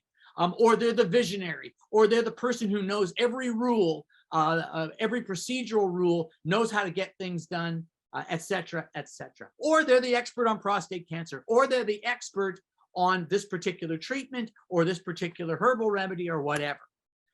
The other thing that a good leader does is they encourage the team to work to their potential and doesn't throw them under the bus when they make mistakes. Also very, very important. Now, we're going to close out. I'm almost done. A good team leader may or may not be a prostate cancer survivor. It's the person who does all the things that I've just told you about. Maybe a woman. It may be a partner, it may be a family member or a good friend of a survivor, or it may be someone who just loves to work on teams and just has a knack for teamwork. And they want to be known as a team leader, and this is one way that they can. One thing I want to say that we often make the mistake in medicine of not including patients on the team, and I think it's a huge mistake. And certainly the people in aviation who've taught us something called CRM, which is Crew Resource Management. And this is a reminder from Dr. Niall Downey. That is Dr. Niall Downey. You'll see he's wearing a uniform there. He's probably the only commercial airline pilot on the planet who also happens to be a cardiothoracic surgeon. So he understands aviation and he understands the operating room. He said to me, when I'm flying, I can't see my engines from where I sit. A passenger might be able to report to me that there's something dripping out the bottom of the engine because he can't see it, but they can. And so in aviation, they have learned to include passengers just as they include air traffic controllers, and they include the grounds crew, and they include the cockpit, not just the cockpit crew, but the cabin crew. Everybody with skin in the game can report, and they function in a hierarchical system. The captain is still the captain, but Dr. Niall Downey, Captain Niall Downey, says, I'd be a fool not to accept the wisdom of everybody who has skin in the game. So let me talk about patients and their partners as team members. Patients and families have often been the missing link in healthcare. They are absolutely essential to the mission of the Prostate Cancer Foundation of BC and all support groups across Canada. And so I'm going to ask you, who is on your team? I want you to reflect on that, think about it. It's certainly survivors, almost certainly spouses and other family members, other volunteers who just like volunteering, office administration staff, doctors, nurses, and other frontline healthcare workers, researchers, corporate sponsors. Is there anybody that I'm missing? You know, the person who helps you make signs, the person who makes t-shirts for you, et cetera, et cetera. I want to just close out by reminding you some of the ways that the Prostate Cancer Foundation of BC can help. They can provide know-how and tips on event planning and fundraising, national and provincial experts and researchers on emerging and promising treatments. What you heard today, support for hybrid meetings. Didn't know they did that. Now I do. And remember, when I was trying to look after my sister, there were a million things I didn't know about providing care for her and managing her finances that I know now, and now I'm a resource. Support hacks. You know, I learned about personal support worker hacks and home care hacks that I now share with other people. Speakers for events, insurance that's provided through the foundation, peer support from survivors and spouses on everything from incontinence to sex. And you know, I just want to summarize with some team basics. If you're just starting a support group, or if it's a well-established support group, do you have team goals? Have you gathered everybody together? Do you even know what they are? Have you had a hand in developing them? What's your mission? Has everyone had a say in establishing those goals? These are some of the goals here: fundraising, service goals, research priorities, media recognition, public or government advocacy. The important thing to remember is that you have your personal reasons for wanting to be involved, whatever they are: emotional, maybe reputational, you know, maybe because you want to make sure that nobody else has to go through the same muddle that you went through at the same time. The important thing to remember is that you're allowed to have your goals, but you want to be aware of team goals. And sometimes what we think of as win-lose, like if the team wins, I lose, is actually a win-win. If I sacrifice my goals for the goal of the team, but the team wins, so I've won. That's another way of looking at it. The other thing I want to mention about teamwork that groups don't have, groups of individuals don't have. When you have a team, you have the possibility of shared joy. Remember, I told you that in healthcare, burnout rates are at 50% and climbing. When was the last time you said together, we did it? Well, to say we did it, you have to have a we, you have to know why we're all together, and you have to have exceeded your expectations as a we. So you've got a lot of work to do if you haven't had that. But I think you have the opportunity through some high profile, high impact events, for instance, you have a chance to have that sense of exhilaration, but it doesn't have to be that way. It might be that you motivate somebody, you help somebody who was in a total muddle and now they're on the right path, and you can say, we did it as a team. So what can you do today? Just to summarize, shift from no or yes but or no to yes and. Praise everyone for their superpower. Learn everybody's superpower on the team. Practice visual thinking strategies. What do you see about the situation? What do you see that makes you say that? What more can we find? And help your teammates and make them look good. It's been a pleasure speaking with you. This is a really auspicious occasion, and I wish you all the best of success as you move forward with your support groups right across Canada. Thank you. Thank you, Dr. Goldman. That was great. Dr. Goldman's offered to answer a few questions, so I think we're probably going to try and do it through chat. So rather than have 100 people raising their hands and asking questions. So if you could please direct your questions via chat. And I'm going to open up my chat so I can see them. Okay. You getting any? Not yet, but if you guys, if you guys on the panel want to ask, Richelle, if you want to ask, Leah, if you want to ask, go ahead. Uh-oh, you're putting me on the spot. I have a question.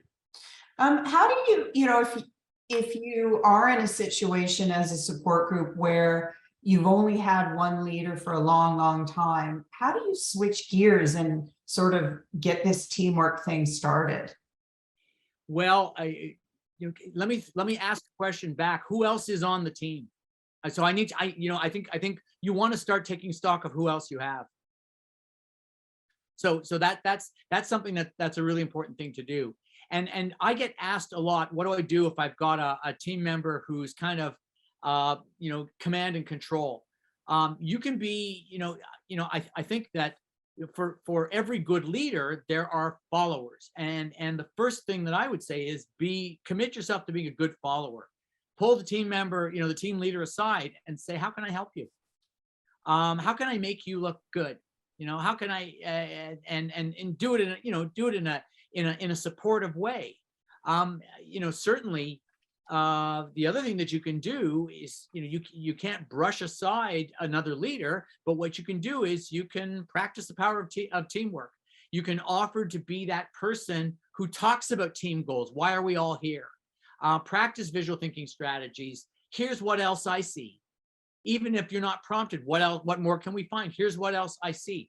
So that's something that you can do. And you can show that person the existing leader, some of the principles of the power of teamwork, and don't underestimate them. They might be looking, they might be feeling a bit stale themselves, and they might be looking for some new ways of getting, they may be frustrated themselves. They might be starting to feel a little burnt out, that they feel as if they have to do too much of the work, too much of the thinking work, and they're looking for opportunities to share the load. Remember, the power of teamwork is not something that needs to be forced on people. If it really happens, people love it because they have less work to do. I don't have to make every diagnosis. I don't have to know everything. I don't have to know how to set everything up. I'm going to get prompted by people who want to help me because we want to function better. You see what I mean? Like it happens organically if people understand the benefits of the power of teamwork. I have a question. What is the biggest learning or takeaway from Joanne's situation in regard to teamwork that you can share with us? What's the number one thing that changed for you after her situation? There's actually a million. I mean, there's really tens of things, but the most important thing, I was researching and writing the power of teamwork as all of this was happening, as I was at my least powerful, my most powerless, when I wasn't the actual power of attorney, when the bank wouldn't talk to me because I didn't have standing. And as I was writing chapter upon chapter upon chapter, every night I'd go for a walk with my partner, Tamara. And at one point, there was one day, I was telling her what was in the book. And I realized, I said to Tamara, you know what? I'm living the power of teamwork with my sister. I realized that, like, in my worst, scariest moments, when the tension would gather in my diaphragm, when I feel the most tense, I'd be thinking I have to solve every problem by myself, and I don't. So embracing the power of teamwork saved me. It's not lip service. It saved me, and it changed. It meant that from that point onward, I was no longer trying to solve every problem by myself. I'm much better at delegating than I used to be. Maybe that's what you'll take out as the most important lesson. I learned to delegate. Yeah. And I call it embracing the power of teamwork. But whenever I have a question, I ask it. I put the wisdom out there. I'll give you a perfect example of that. Recently, when my sister was hospitalized, I was going through the very difficult decision: do we continue active treatment or do we move to compassionate care? And instead of, in my old self, I would have felt as if I would have talked to my partner, Tamara. I would have tried to figure out what my sister would have wanted. But one of the things I did almost instinctively, which was very different, was I'm on a text chat called Joanne's Team. We call it Joanne's Team with her friends. And I asked my sister's friends, what do you think she would have wanted? She would want. Would she want to continue with active treatment like IV antibiotics for aspiration pneumonia, aggressive suction? What would she want? And they helped me come to a new solution. And then later I asked, okay, if we're going to start feeding her because we can't just let her starve to death, would she tolerate risk feeding? Would she accept the idea that in return for having food, being able to enjoy the taste of food, that there was a risk that she would aspirate? And they gave me answers. They knew Joanne better than I did in many respects, or they knew sides of her that I didn't know as well. So I would say that it's asking for the wisdom of the team instead of trying to figure it all out by myself was the most important lesson that I learned from her. That's perfect. Thank you. So we have a couple of questions in the chat from Francois. At some point during my treatment, my oncologist asked me to be part of the team, but when I suggested to include a naturopath in our team, it was brushed away. Who gets to decide who the team members are? Oh my God. Oh my God. That's in my heart, there's a big difference between a doctor giving advice, which I think should be evidence-based. And if there isn't a lot of evidence for it, then they shouldn't be, they need to be offering evidence-based advice. But I think there's a world of difference between that and telling a person, telling a patient or a recovering patient that, patient recovering from prostate cancer, that a naturopath can't be part of the team. Because that means that they're summarily dismissing not only the naturopath's advice, but they're also summarily dismissing the patient's desires. The patient wants, I would say, what do you see that, I would practice visual thinking strategies in that if I were the team leader, and I'd say, what do you see that makes you say that? And remember, yes, and not yes, but there's no evidence for that, but there's no evidence for that. No, I would accept it. And I would be asking questions like, what would it mean to you to have a naturopath on the team or a naturopathic doctor on the team? And we would come to a modus vivendi. I can tell you, you can tell me more, and I can ask you about prostate cancer survivorship.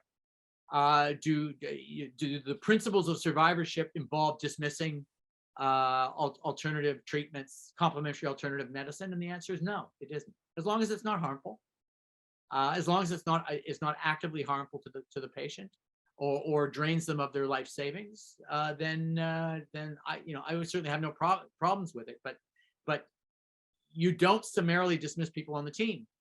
And I could say to you that you need is it Francois, that you need another, you need to find another oncologist, which is a very, very difficult thing to do. But this is, and I empathize with you because I've certainly heard this before. But I think that person should be a member of the team, and no one person is taking control of the team. Otherwise, it's not a team. It's just it's a hierarchy. Thank you. Oh, no, wrong one. Okay, what are your thoughts on getting to know what your fellow teammates' strengths are? Well, first of all, you got to get to know them. And one of the things that you can do right now, and I'm conscious of time, so the short answer to the question is introduce yourselves to one another. And make it fun, make it a joke.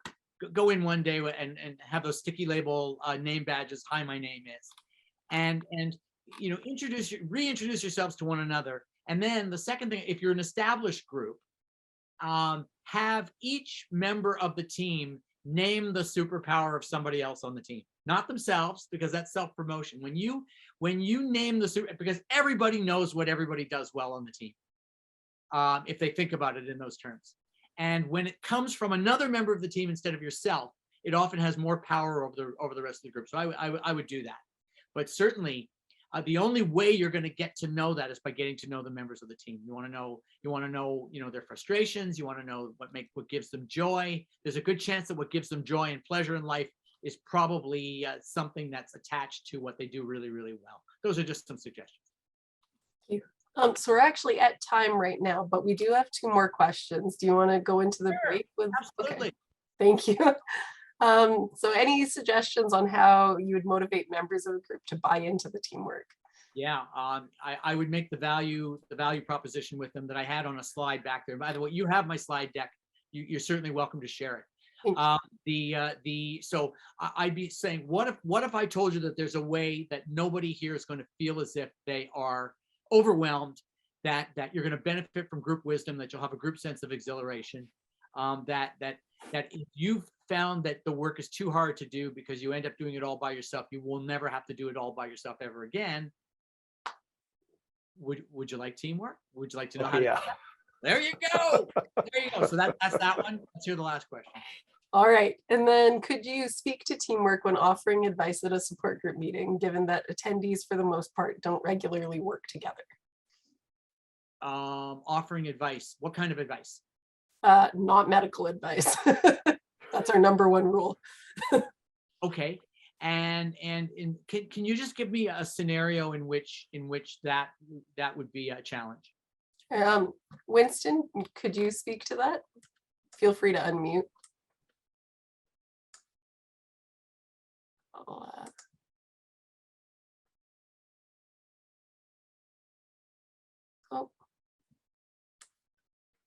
Okay. Well, I guess so. If we had a patient come in asking for help with a certain scenario, how could the attendees of the support group work together to answer that person's question? So if they were having incontinence issues or.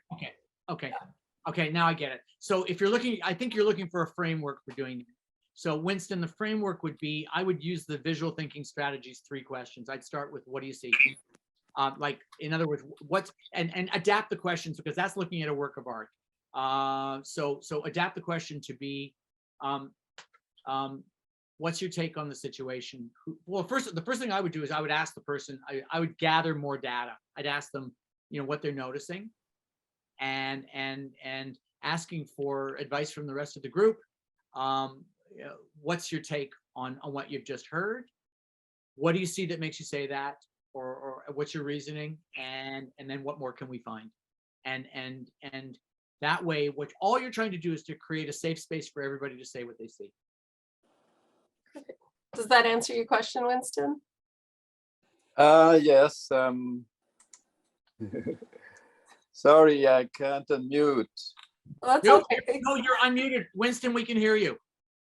Oh yeah, it does answer my question. I know it's the biggest issue at support group meetings, how people who don't know each other can work together to give good advice. You have extroverts, you have introverts, you have people who tend to step into the medical sort of advice when they shouldn't, and how that team can work together in an optimum way when you don't know each other very well. So yes.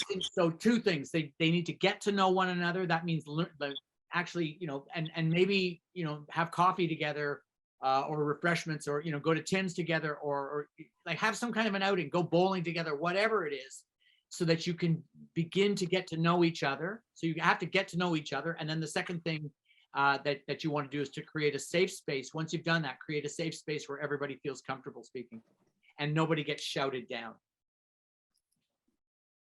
Okay. Thank you, Dr. Goldman. Goldman, sorry. We are going to all take a break now. So everybody, you have 10 minutes. We're supposed to do 15, but we're going to do 10. And we'll be back with an interactive session with Sway Partners, where we'll be talking about leadership. And thank you again, Dr. Goldman. That was fantastic. My pleasure. Thank you. So 10 minutes, everybody.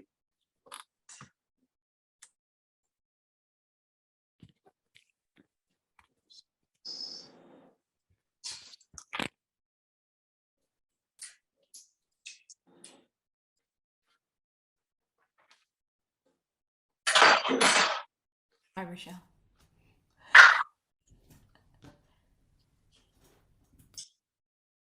Richelle, I just sent you a note on the chat. If it's possible, that's what we would like, so it can be interactive. That's Yep. good? Okay. That sounds great. Okay, so I'm just gonna put our little reading room slideshow up and then, Also, can they access reactions or no? yes. Yeah. Okay. Oh, there they are. They showed now. Okay.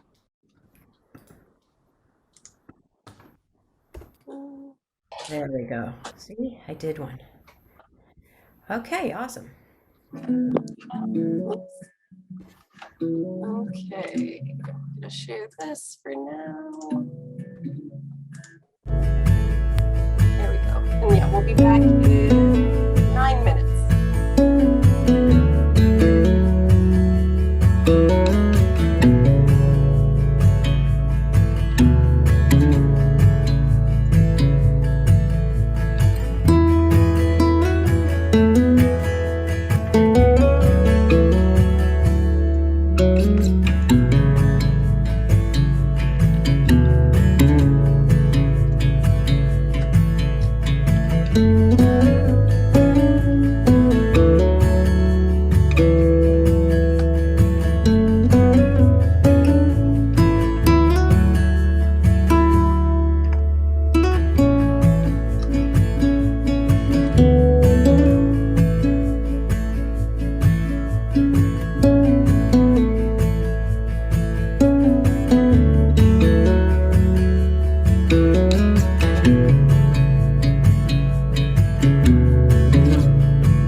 And we're back. Should I start? Sure. Okie dokie. We're excited to welcome our next presenters, Allan, Morita, and Jack Hourigan, who together make up Sway Partners. And spanky t-shirts, ladies. I love them.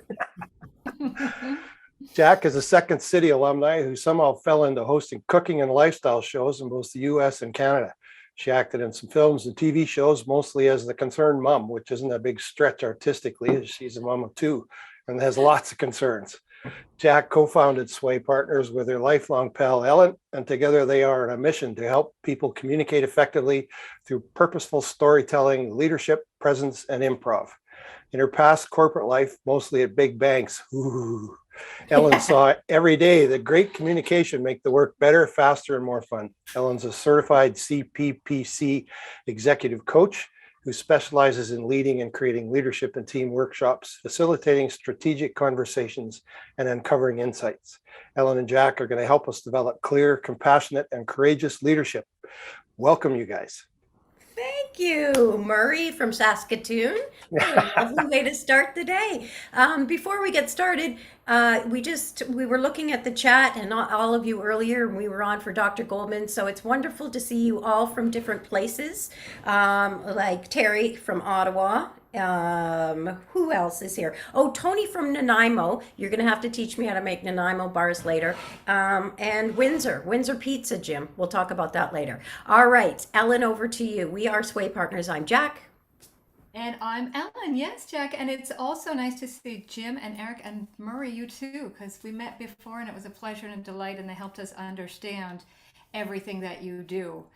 So, the first thing we want to share with you is, as soon as I can find out how to advance this screen, There you are. is a little bit more about us. So this is us in circa 1985 at Burlington Central High School, where we were part of the Athletic Council. It was our first foray into leadership, and we've been interested in it ever since. I remember, Jack, we met over a vat of macaroni salad, and it was a very early important lesson on delegation and what side of it you don't want to be on.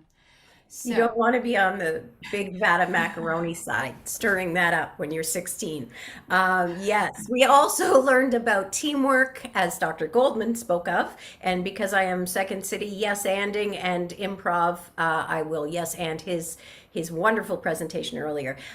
We learned about teamwork and also about connection. We have a lifelong connection, obviously, and we are connected to all of these people in this picture still, surprisingly enough, except for the teacher with the big grin on his face. So what are we, we'll start off. We want to do a lot of interacting today with you. So we have a little game for you, and you're going to be doing some chatting in. So get your fingers ready. Ellen, what are they going to do? This game, ladies and gentlemen, I always wanted to be a game show host, is called Find Your Facilitator. So in the chat, you need to identify Jack and I, both of us. You have to get both right by number here on the screen. So put it in the chat, please. And what do they win, Alan? He's coming in. Well, Jack, what they win is a Tim Hortons gift card. Yes, sir. Not a big one. Nothing better than to go to Tim's. Anybody want to guess in the chat? Jack is 5 and Ellen is 1. Incorrect. 1 and 10. Incorrect. Let's keep going. 8 and 4. Nope. Incorrect. Really? Come on, haven't changed that much in the last 30 minutes? You know what? Even my daughter didn't get it. 6. You may have one right in that, Jack. Frank, you have 1. We may have to give out 2. 9 and 6, 8 and 6. Oh, we're getting there. Oh, wait a minute. Someone did have it. Frank had. Richelle had it first. Did she? Yep. Although Frank got a 10.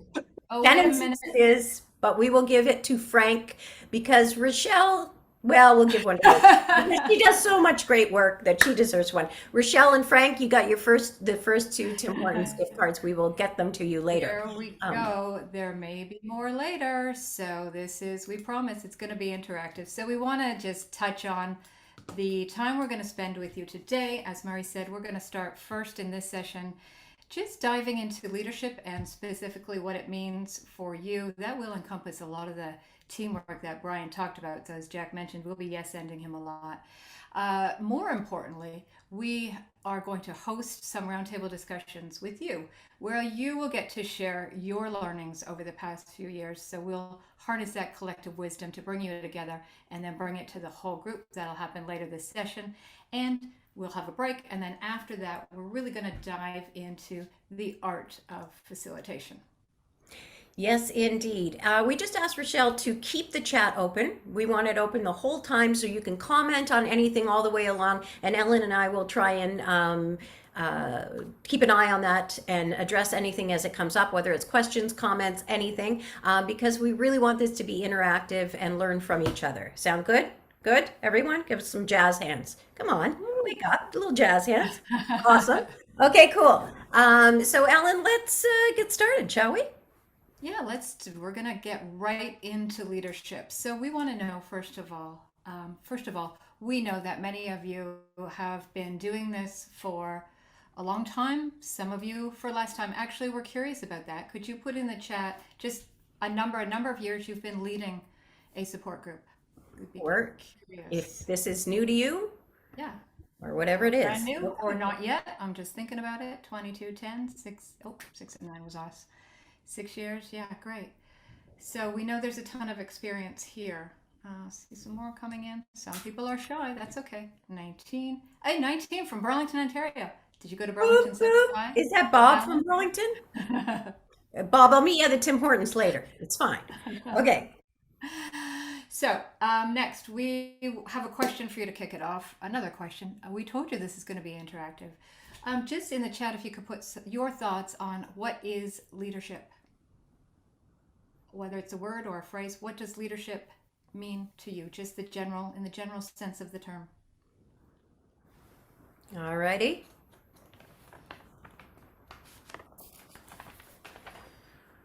Bringing out the best in people. I love that. Glenda, good answer. Yeah. Nice. Good answer. Any more? Let's play the. Any more? Okay. Well, while you're thinking about that, here's something, a little quote that we really love.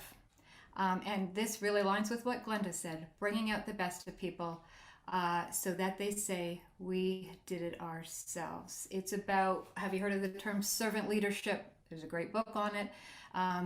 Leadership is a privilege and it's a responsibility, and it's really about how you show up in the world. So many of you lead support groups, but we're sure you're also leaders. Maybe it's in your jobs, in your life. And Jack, what does it mean then? Well, it means in peer support.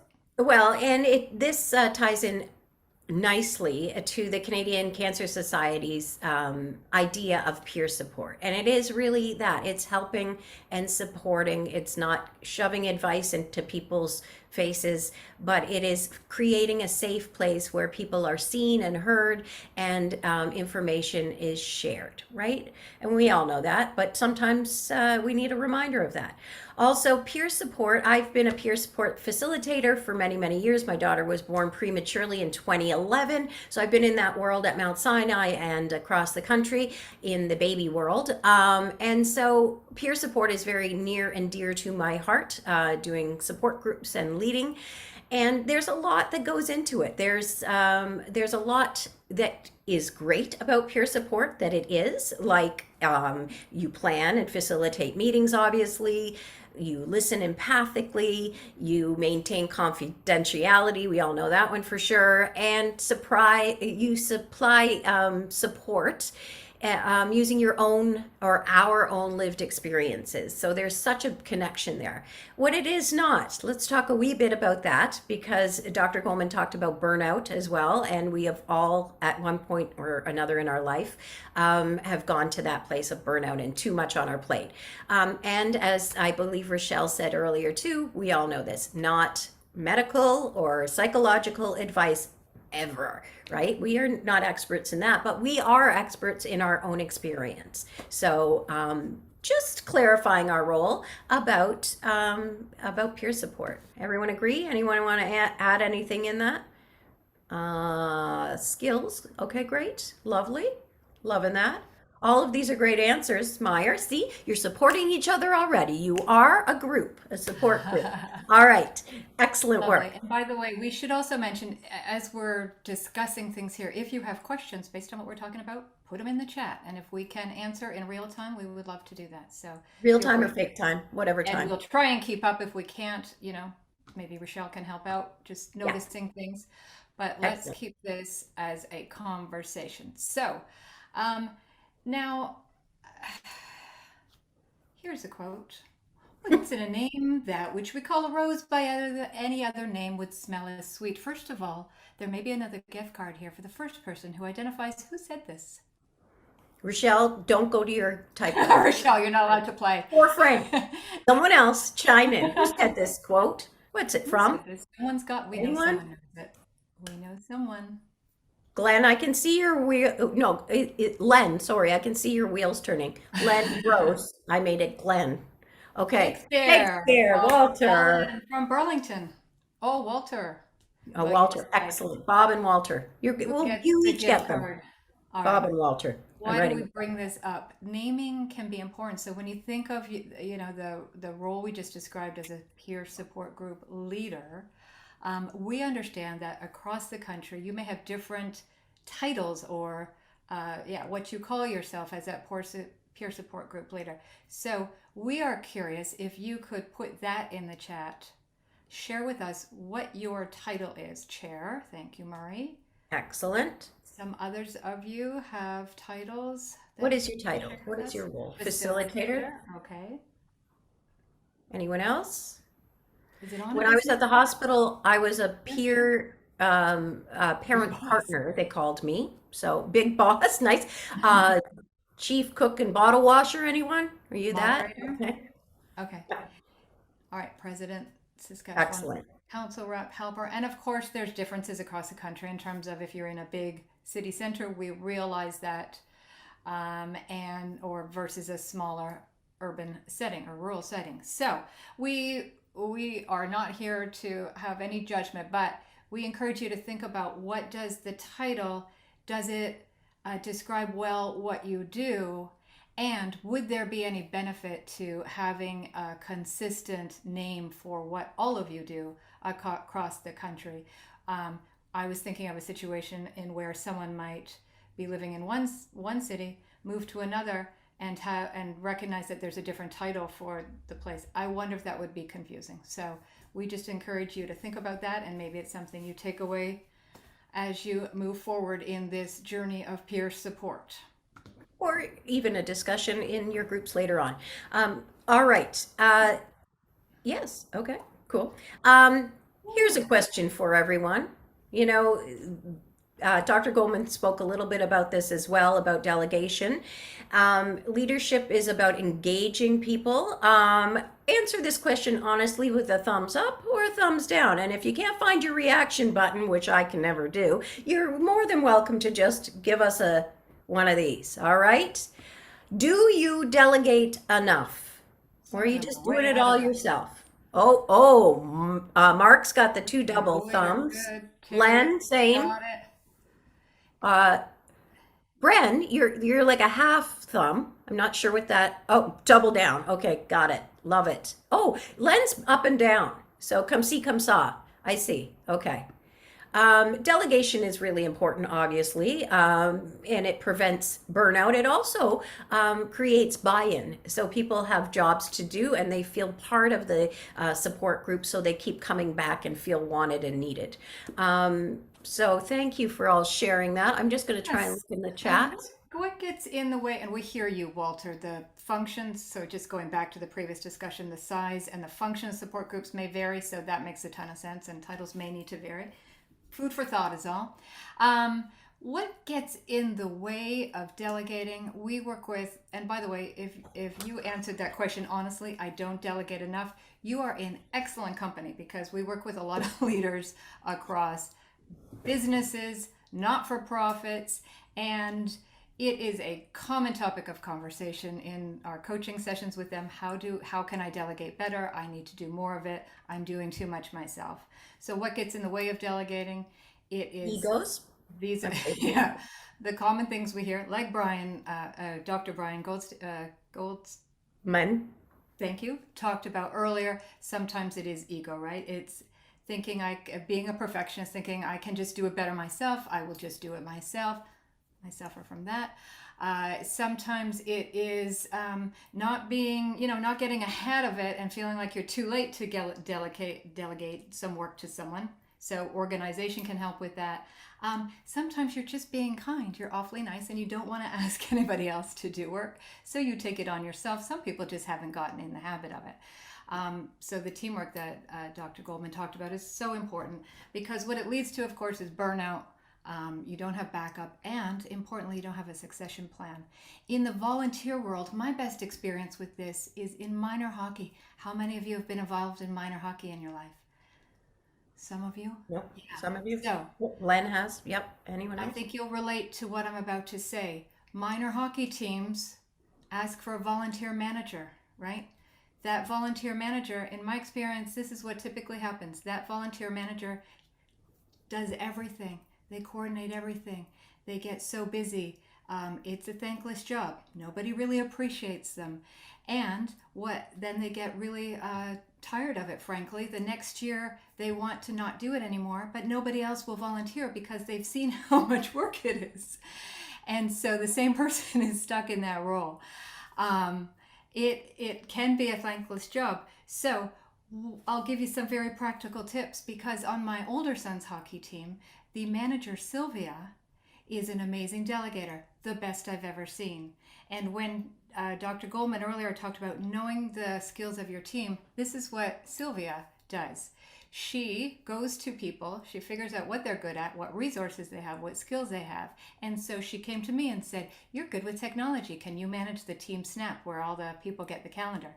She went to Laura and said, "Laura, you're an excellent salespeople. Can you head up our fundraising committee?" She went to Stuart and said, "Stuart, you work at a graphic design company. Can you get us a banner made?" She went to Michelle and Jumi and said, "You're excellent planners. Can you coordinate the team parties that we're going to have?" She went to Dave and said, "How about you do the tournaments?"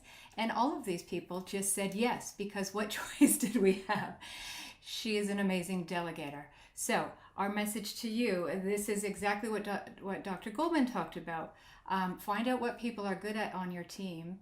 And here's the difference though, ask them directly. If you put out, because this is what I've seen happen on other hockey teams, you put out an email and you say, "Who can help coordinate parties?" What happens?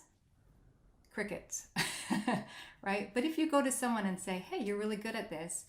Can you help me with this?" It's very difficult to say no. If you ask nicely and you point out a strength of theirs and you remind people that this is to benefit all of us, right? That's a great way to delegate, and I've seen it work in action. So what is the moral of this story? Be a Sylvia. Yes.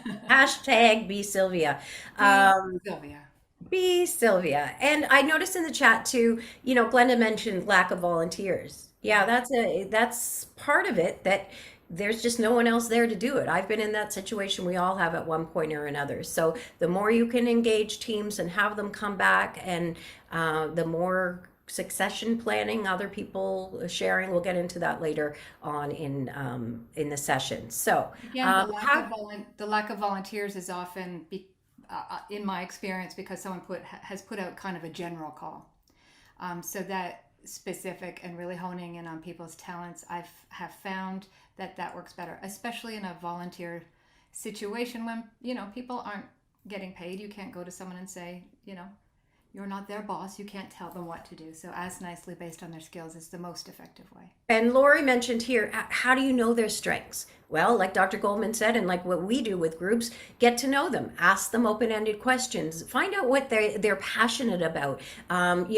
To have outings, go to Tim's and have a coffee where you don't talk about anything to do with the group, but you just talk to each other and get to know each other. The more you know your group, the more you know their strengths, the more you'll be willing to help each other and support each other. It's hard to ask people who are close, yes. And also keeping in mind that people are all at different stages and points in their journey. So being mindful of timing and asking people for volunteering when it's not a good time for them is also a challenge, as we know. So keeping in mind that we balance as much as we can so that there's always someone in charge. Okay. And and perhaps you have other good ideas. Anyone in the group want to share an idea of how they've successfully been able to delegate and find volunteers? Anything different? Either put in the chat or put up your hand. Not so far, but you can talk about it in your groups for sure. Exactly. Okay, so let's move on a wee bit. Let's talk about the purpose. Delegation is really a huge part of leadership, but also having a purpose and clear expectations is important. So, defining what your group is all about and making this visible to everyone in your sessions. We've learned so many things since the pandemic, little hacks and tricks and visuals. You can make your background in Zoom anything you want. So you could actually create a easel with your expectations or your group purpose on it. So it's there for everyone to see and remind them. Reviewing it regularly. Does it still apply? Is this exactly what we all are feeling? And have buy-in from the group. This is our purpose here, and this is not our purpose here. So it's focused. And also making sure, like showing the people in the background, but making sure if it does go off track to remind people of the purpose of the group, remind all the members. Does that make sense? Anyone want to comment on that? Please put it in the chat. Very nicely done. Okay. Excellent. Guidelines. Let's move on to that, shall we, And Allan? again, just yes, and just yes ending Brian Goldman as well. It's about moving from a group into a team, right? When you have that shared purpose and it's well communicated. Excellent. So this is all about, we believe leadership is all about communicating clearly. So another way you can communicate clearly, setting expectations, is having those really well-established guidelines for group. And by the way, when we say this, we know many of you are already doing this. If it's just a reminder, great. We'd love your ideas too. For some of you, this may be something you can think about doing. Establishing guidelines that apply to every meeting. So it takes away any, it can really help to take away the misunderstandings later when you're in the middle of a meeting. But our tips on this are really involve the group in building them. So there are some typical things you want to include, like confidentiality and privacy, of course, avoiding that advice giving, one person talking at a time, perhaps putting away cell phones. But if you get the group to build it together and everybody agree to it, then there's no misunderstandings down the road. Share it at every meeting again and review it periodically as the group needs change. And of course, the most important thing is that you model those guidelines. You behave that way, you show up that way, so that people learn from you how to, what the right thing is to do in these groups. Anybody have situations where these have really come in handy or might have come in handy? Hands, or tell us a situation, questions. Okay. So the next thing, and here's a sample. So this is in the Workbook. Group handbook. Thank you, Leah and team. If you need to, and I don't know if you want to use those exactly, but again, if you want to build the team in, you might add to those or just adjust them slightly so that they make sense to everybody. There are a few questions here in the chat. How can you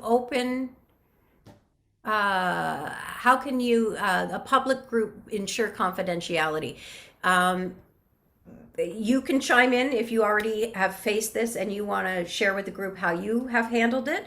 But setting expectations up front about confidentiality, stating it before every session that this is a safe place. Nobody can use what is told in this session outside of this space to make that clear. What other? Leading by example. So and that's part of it too. If you happen to be speaking to somebody outside of the group, not referring back into the group or talking about anyone who isn't there. So confidentiality, very, very important. And I guess, can you ensure it? Can you guarantee it? I suppose not, right? Because people can talk. But if you have clear guidelines and you ask people at the beginning of every meeting to commit to them, when Jack and I run a workshop with leaders, it can get very intimate. They share details they don't want shared in their organization. We literally make them read them and agree to them by raising their hand. It sounds kind of hokey, but it's like they have committed to that. It means more to them. And Daryl mentioned too, you can say we are Not ensure. Yeah. ensuring confidentiality. We can't ensure it 100%. Obviously, in the world, you can't guarantee everything, but we want everyone to be cool with this, and we really want to make sure that this is a safe environment. Excellent. And Terry said reviewing this at the beginning of all our sharing sessions. How many of you do that? We have a print in the agenda for each meeting. Fantastic, Len. Awesome. Does everybody share this at the beginning of confidentiality, or is it assumed, or do anyone jump in, put your cameras on, wave to us, whatever you can Some of you. The- We do. Okay, Mark. Excellent. And it is assumed, Glenda says. Okay. Well, I would encourage you to restate it every single time, just to put it out there as a reminder. I know it's assumed, but just we know you all know this, but to reiterate, this is a confidential space. What happens in Vegas stays in Vegas. Okay? Fantastic. Scott agrees. It may be assumed, and I guess that's the point of communication. Is you sometimes we assume things and we're wrong. Exactly. You And can Scott get by mentioned, that a few times. So the more clear you can make things up front, again, avoiding those misunderstandings later. especially for new members coming in, right? So we want to reiterate that. Excellent. Lovely. All right. So now, And again, this may be more for newer leaders than those who've been doing this a long time, but meetings are the bane of our existence, and great meetings come from great preparation. There's no getting around that. But that doesn't mean it needs to be a full-time job, I don't think, preparing for the meetings. We'd love to hear your thoughts on this as well. So there's a simple checklist on how you might prepare for a meeting. And this is a great spot to get other people involved. So not just making the decisions yourself on what the next meeting is going to be, but possibly having a committee, getting other people's opinion makes for a better meeting. Picking a theme, choosing a guest speaker, all of those things. And we believe, and Jack shared this with me from her prior experience, that when you have a template or a basic structure, then it becomes easy to sort of fill in the blanks every time. It also can create a sense of familiarity and comfort for those who are at your meetings because they have a sense of the flow and what's coming. Our thoughts on that, again, a sample agenda on the right side there from your support group handbook. Thank you, team. And let's see, we have some questions in a virtual Yes. hybrid meeting. Oh, sorry, we already had covered that but one. I will add this one too. Saying this, and we've done this before too in our groups, saying this will not be recorded, or if it is going to be recorded, like this today, stating up front, this will be recorded, so people know the expectation is there, what is happening, encouraging people to not record, obviously, and saying that up front. Okay, 90 minutes, so we don't do comfort breaks. Yeah. Okay. So again, a sample agenda, but you do what is right for your group and the needs of your group. And then the important thing about preparation is you also have to be prepared to throw your agenda out the door. I'm sure you found this when a need comes up, something happens in the meeting, and you instinctively know this agenda needs to go because there is a big need here we need to address and we need to go in a different direction. Has anyone had that experience? Just you can nod or raise your hand. Yeah, and so it is so great to prepare. Jack taught me this from improv too. Even in improv, you prepare extremely well. You have a lot of research, you do it, and then you're ready to move and be agile as the situation fits. Exactly. The more you prepare, the more you can improvise. Jim mentioned here too, the meeting agenda is almost exactly like what they use, and being flexible. Excellent, Dennis. Yes, if you are flexible, if you are in the moment and present and really listening, and we'll get into that later on, then you can, shift in the moment and really have a great session. Okay, fantastic. Lovely, love it. And I love all your interaction. Thank you all for this.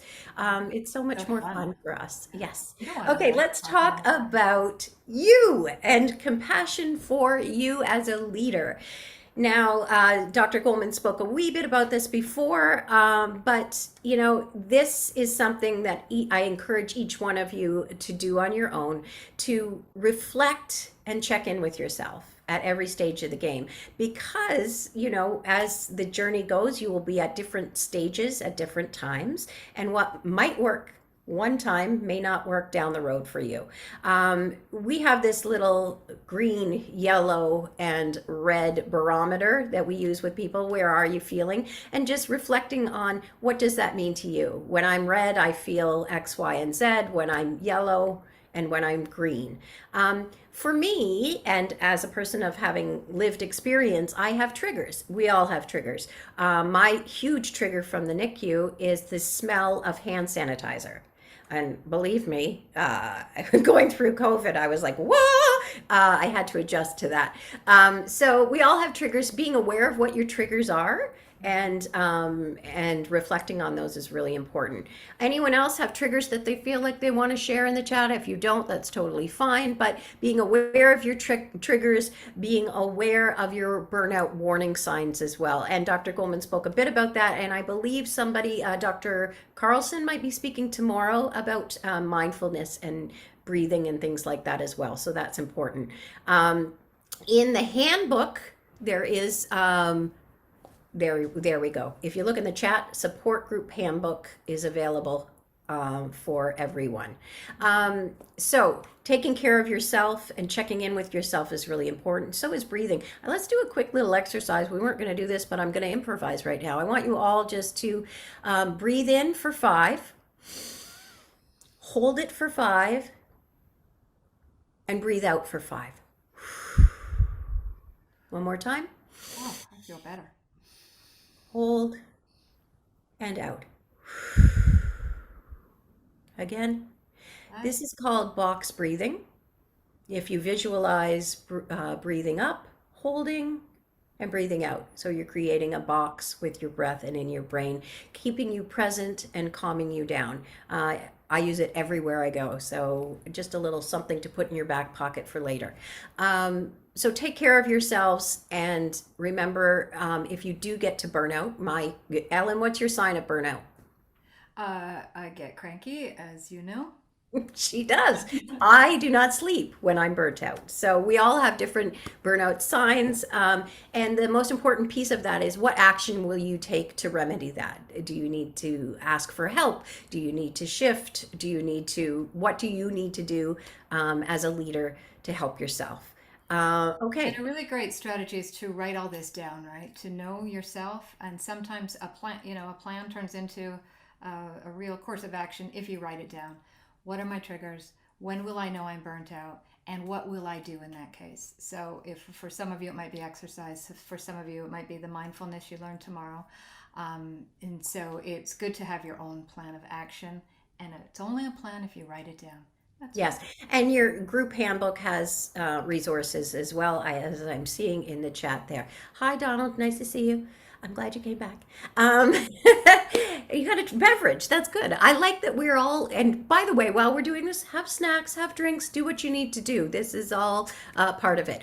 Okay, excellent. Losing audio, but I hope that's not us. Can everyone else hear us okay?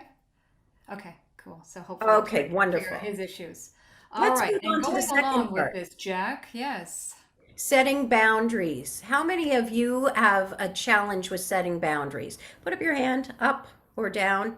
Saying no, setting boundaries. Leah? Yes. Donald, I see you. I see you all, and I get you. Saying no is hard. Talk to Oprah. She's good at it.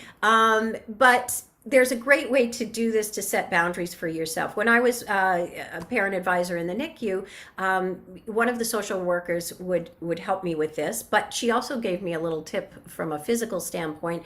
When I was about to leave the hospital, I would usually run into patients and families, and I'd end up staying longer and be late to pick up my daughter. And, we all have boundaries and commitments.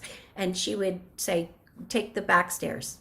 It sounds like a silly thing, but there's all these tips and tricks. But the way to address it, not from that standpoint, is to create boundaries and say them. So acknowledging, say you're at the end of a meeting and somebody wants more time from you, and you don't have the time, and you need to protect yourself and your commitments. Acknowledge and let them know that they're heard. I hear what you're saying. I understand you're looking for extra help, and we all need it sometimes. The other one is the next step is to state your limit. This is like clearly saying no, but being gentle. Wow, you know what? I'm committed to my family to get home right after our meetings, but suggest another possibility. So why don't we bring this up at the next meeting? I'm going to jot it down so I don't forget it, and then we can do that together. How does that sound? And then reiterating that. So anyone else have any tips and tricks for setting boundaries that you have used before? Anyone?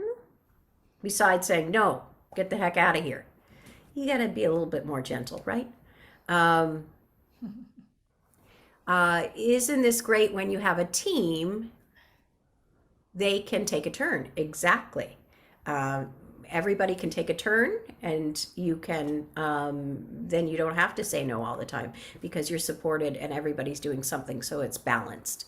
Excellent. So creating that team and seeing the buy-in would be wonderful. Okay. And if And it's again, just you, okay, Ellen? Well, I was just going to say, again, sometimes it's helpful to write down those boundaries. It puts them more finite in your mind and allows you to know when you need to say no and not agree, and burn yourself out. Before I volunteer, I tell them my expectations, time, days, holidays. Yeah. Excellent. Guys, yeah. We could discuss that later privately. Excellent. I love Yeah, that one too. Perfect. That's a nice segue because we are going, tell them to talk personally. Yeah. I'll call them to talk personally. Excellent. Way to go, Yeah. Murray. Thank you. Great shares. Lovely. Okay. All right. Excellent. So speaking of talking privately, it's now time for you to, like how I did that. Ellen is the queen of the segue. I was in TV for 15 years, but she could do a segue. She's throwing to commercial right now. Okay, go ahead. So thank you for that note, Leah. So it's now time for you to speak together and to harness your learnings from the last couple of crazy, wild COVID years that we've all been through together. So here is what we would like to happen next. We are going, and when I say we, I mean Richelle is putting you currently, as we speak, I'm sure, into some smaller rooms, some breakout rooms, where you can have smaller discussions with about 9 or 8 of your colleagues together. And we want you to answer 2 simple questions with each other. The first is, what are your most important learnings through the pandemic? I'm sure topics like, how do we live in this virtual, hybrid, weird world? I can tell you every company we work with is still struggling with that as well. So share your learnings with each other. And anything else. This is an excellent time for you to use each other's knowledge and ideas to bounce off of. And the second question is, what additional support do you need from Canadian Prostate Cancer Support Group? Everybody back, and we are no longer sharing, right? We are no longer sharing. Put this on gallery view. So we hope you had some great conversations. Now we are going to attempt to bring it all together. So we asked from every group for one person. I'm going to move this a bit. This is how you combine old school and technology all into one. Speaking of hybrids, people. Speaking of hybrid. So reporters from each group, can you maybe put up your virtual hand if you know how to do that? Or a real hand, that works too. Mr. Al, let's start with Al Carl. He was our reporter. Okay, let's start there. So I would like you, Al, was it, to Yes. share just what were in your group, and it sounds like a lot of the conversation was around this virtual / hybrid world. Can you share the top learnings from your group, please? Just highlights for us. What was discussed? Yeah, first of all, that people found it very difficult with their loved ones and members who became sick. You didn't have that same socialization. You couldn't go and visit them, and it was very difficult. You felt very isolated from that perspective. In one instance of Charlottetown, they didn't actually do Zoom sessions either, so they haven't met for 2.5 years. So they're just trying to get started now, so they're not sure what the effect has been on their membership. And as we move into the looking at hybrids, the technical issues has made it very difficult for some people to plan for a hybrid session because of the difficulties. So I'm going to stop you for 1 second. Yes. Those of you who are all recorders, would you mind putting them in the chat, your highlights, so that we can do it that way, just because for the interest of time, Okay. and then we'll ask you to speak as well. Okay. Yeah. Okay. Keep going, Al. Nice job. Okay, great. What were your Okay. other highlights of the discussion? Just from a group perspective, there was a discrepancy from the number of people that you had in-person meetings before the meeting and the number of people that came to Zoom meetings for various reasons, mainly technical. So it was less people then, I assume? Yes. Yeah, okay. Less participation, okay. Oh, shoot. I think this probably similar things were discussed in every group. So I want to ask this question to you all now. Who's found the solution? So Zoom is hard. Hybrid is maybe even harder. We have maybe the social aspect missing when it's online in a virtual environment. Some people have tried hybrid. Anybody tried, who has some learnings? Who has been successful with Zoom or hybrid? What works? And at this point, anybody can pop in if you'd like. Okay, that's better. Okay, pushing. Sue, I'm thinking of the group I was in with you, Sue. Okay. Someone actually talked about some benefits of Zoom. Do you remember that? Who was that? Yeah, one of the benefits was if you could get rural people, and I know even in Newfoundland, this is what we've done because we've had to have Zoom meetings across the whole province because of lack of attendance. But as they pointed out about the difficulty, there was problems with Zooming because some people attended and they were great. Sometimes it was less, which I found that their personal attendance is sometimes it depended on the subject. Yeah. And Glenda in the chat is saying having a professional like Richelle to organize the Zoom and a facilitator to moderate. Yeah, we have found that's a great point on Zoom. You need, again, back to the delegation and the teamwork. You need people to come together to help you. We talked in our group about the benefits of just practicing with people to get used to Zoom, to get used to how screens work when you're sharing, when you have people in the room and on Zoom. Anything else, Sue, from the group we were in?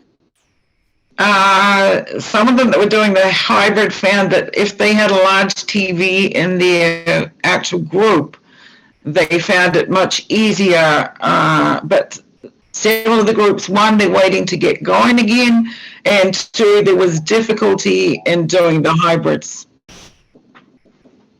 It's difficult. Okay. And there's some learnings. Let's see. The Halifax group has had great success with hybrid. Okay. Halifax group, where are you? And can someone speak on behalf of the Halifax group to tell us what's working well? Alex Handyside here. Sorry, I'm in a very noisy room. Sitting next door. We were doing hybrid meetings before COVID. So I think we had a head start on most people, and we were very lucky to have some good equipment. Not fantastic, but it was good. But what we learned is that a good quality microphone was absolutely key. People are very tolerant of a poor picture, such as the one that I'm showing you right now. I've got the sun behind me, but people are not tolerant of bad sound. So it really helped to have a good quality mic. We turned off the mic that's on the camera, and we just used a good quality mic that we would have somebody move around the room and put in front of somebody who wanted to speak. And that was the other thing. It doesn't, a hybrid meeting doesn't lend itself to impromptu speaking. You tend to have to line up your speakers in the room. So somebody would just move the microphone around the room, and it worked. It really did. So we in Halifax have decided not to go back to all face-to-face. We are absolutely keeping our hybrid meeting format going forward. I love it. It does seem like the way of the future, right? Because as Sue mentioned, it draws in people that might not otherwise be able to get to a meeting. You can get experts from wherever to come into your meeting. And yet those who want it can still have the social aspect, right? Thank you for sharing. Those are some excellent tips. Anybody else want to comment on this? So good. I really am taking away that good equipment is needed, a good mic. People talked about the technology. That might come into your ass in a minute. Let me see. Who are the other? I'm going to move to Winston. In your group, did you have anything different you talked about in terms of learnings over the past couple of years? Hello there, sir. Oh, you're on mute. If you could unmute yourself. Oh, unfortunately, we still cannot hear you. Are you hearing me now? Oh, there we go. Now we can. Yeah. Yes, I put my points in the chat with the pluses and the minuses. Oh, thank you. And I'd repeat, some of the points were repeated before, but I'll just be very brief. The minuses were, of course, that the attendance suffered. And you get the loss of people energy of meeting one-on-one. There were pluses, though. One is that we found that even though we went on Zoom, we managed to develop protocols so that we gave good enough advice. It was not, a significant loss that we were on Zoom. We did a good job. Not as good as live, but good. The boundaries eroded. So we had people coming in, say, from BC or even Australia, and staying with us because they felt comfortable being with us. So it was not a physical proximity thing anymore. People were coming from all over the place. Convenience was a plus in that people found the fact that they can join the meeting from home or from traveling even to India or wherever. They found that very convenient. So that was a plus about it. And you can be in your pajamas, which is awesome. Yes. Yeah. Yes. So that was that, yeah. Convenience. Okay. So it's really interesting, right? Lots of great benefits and some challenges with Zoom and these hybrid situations. Any other learnings? And then we're going to go on to the asks that you have. Let me see. I saw your notes too in the highlight of our pandemic, how technology helped everyone. Yeah. Allowed interaction with groups to communicate. Okay. Was there anything outside? It sounds like this is the biggest challenge and learnings over the pandemic, technology and how we use hybrid. Anything different that anyone can share? My feeling is that you have to ease into the hybrid. I think Nova Scotia is ahead of us. Yeah. And we might start with a mixture of live and Zoom, and then just ease our and see what comes out of that, and then ease our way into the hybrid, because hybrid is a bit of a challenge. And it's not something you jump into, because as is pretty clear from what the feedback from Nova Scotia, you have to be careful about, certain protocol considerations and stuff like this. Yeah. Well, the beauty is now you know who to call for advice. Yeah. Al from Ottawa. Al, yes. yeah. One thing that we've noticed recently, we're getting a lot more members than we have ever got in the past, but we've had a number of cases that are a lot more serious than we've seen before. And people are just being diagnosed and they're already being told that they only have a year to live. So we're seeing that because people weren't getting seen by the doctors and stuff, by the time they're finally getting in for their appointment, they're they're a lot worse than a lot of us were. So I think that was one of our, on the peer support side, that was has been one of our biggest observations, is people are a lot sicker now than they used to be. I'm curious, how do you explain that? What do you attribute it to? Well, I think of it as, first of all, because of COVID, you couldn't get in to see the doctors. And secondly, because of COVID, people didn't want to go to see the doctors. We were all paranoid about getting COVID, that we wouldn't go to see the doctors, or our meetings with the doctors were by telephone. We didn't have that in-person meeting. And from a personal perspective, I was lucky enough that my wife could go to all the meetings and she heard what the doctor said, because as soon as the doctor said cancer, my mind shut off. But all the people during COVID, they didn't have that same joy of having someone else there, a second set of ears. And so they could very well have missed, the warning signs that the doctor was telling them, and they just missed it, and they didn't get the right testing, etc. So that's what we're seeing right now, is that people are sick. Thank you for sharing that, Al. I just give you a warning here. We have about 6 minutes before we go to the break.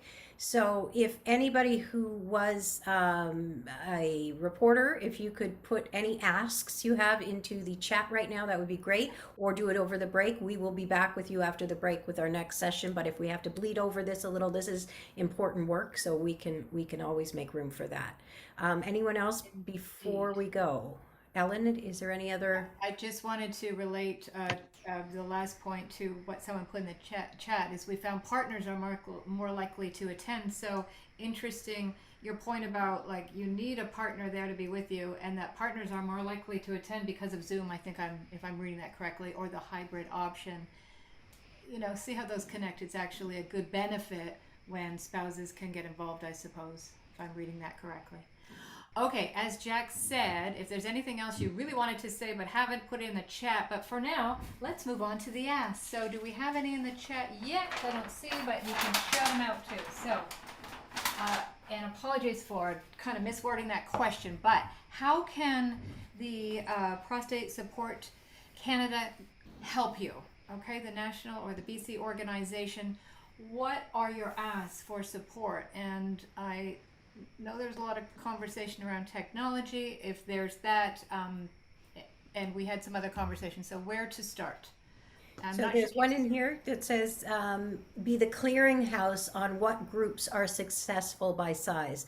So sharing best practices, observing other groups, being the main hub for everyone to get information. Is that correct, Al? Size. Okay. Yes, and also as a follow on that, tell us when the good groups or the successful groups are having meetings, so we can attend them if they're running hybrid meetings. Fantastic. So you can observe. We discussed that in our group. What a great idea. Observing the groups that are working, taking what you can from their groups that works for your own particular region and the size of your group. Excellent. Anything else, other asks that you can support you need? We also talked in our group a wee bit about tips and tricks of Zoom and possibly creating a video for attendees to know how to use Zoom if they don't have support at home, or a young grandchild to teach them how to use the computer. I don't know how to use the computer. Anything else? Yeah, Suresh is my name, and in my group, there was a request that we should probably have more support groups for ethnic population. Fantastic. Because apparently, for instance, we only have one for the Chinese community, but I think the consensus is that we should have more groups for all different ethnic population, for other, to allow other people to communicate in their own language, especially.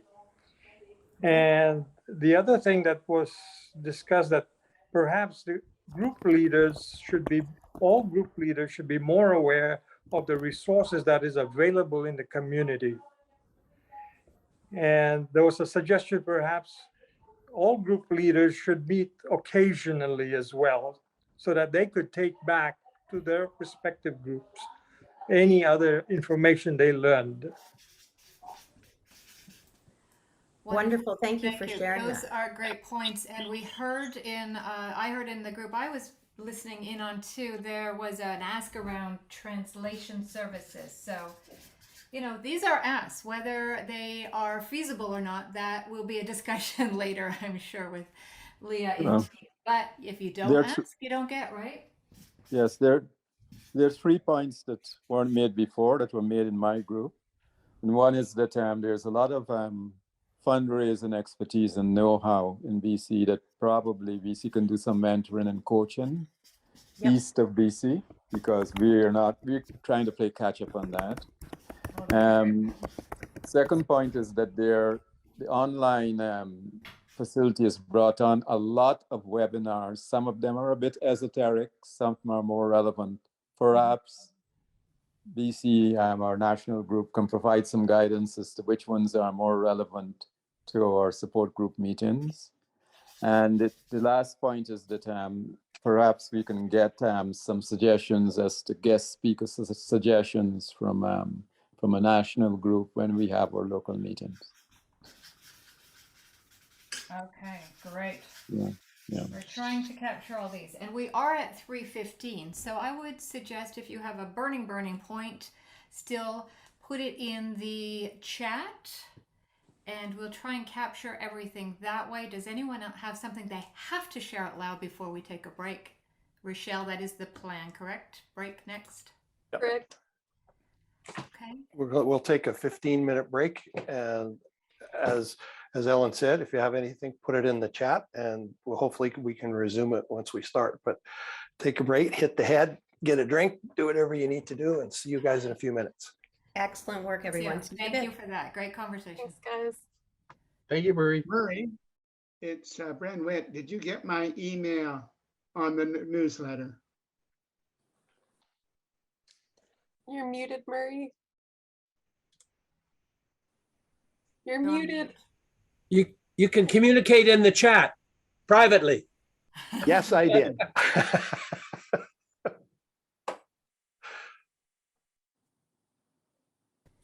And Richelle, is this chat going to be saved? Yes, yes, Okay, I'll save great. the chat. Okay, I think we got most of it. Fundraising, relevant resources, quality mic, most important.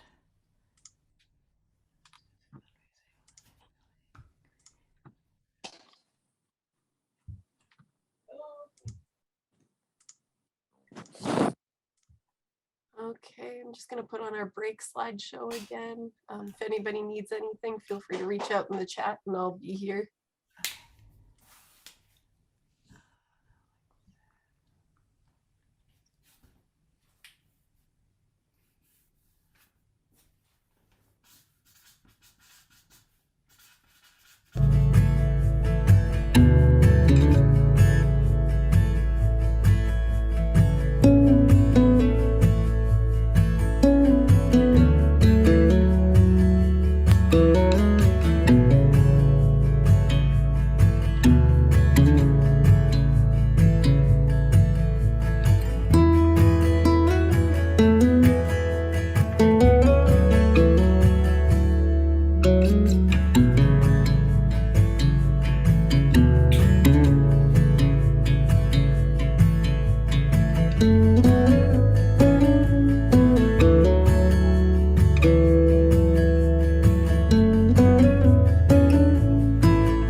And we're back. And we're back from break, live and in person. Hello, everyone. Did you have a nice little break, everyone? Yep, don't all talk at once. The best. I love this group very much. Allan and I were just chitty-chatting over the break. Thank you for all your contributions thus far. And what a great group.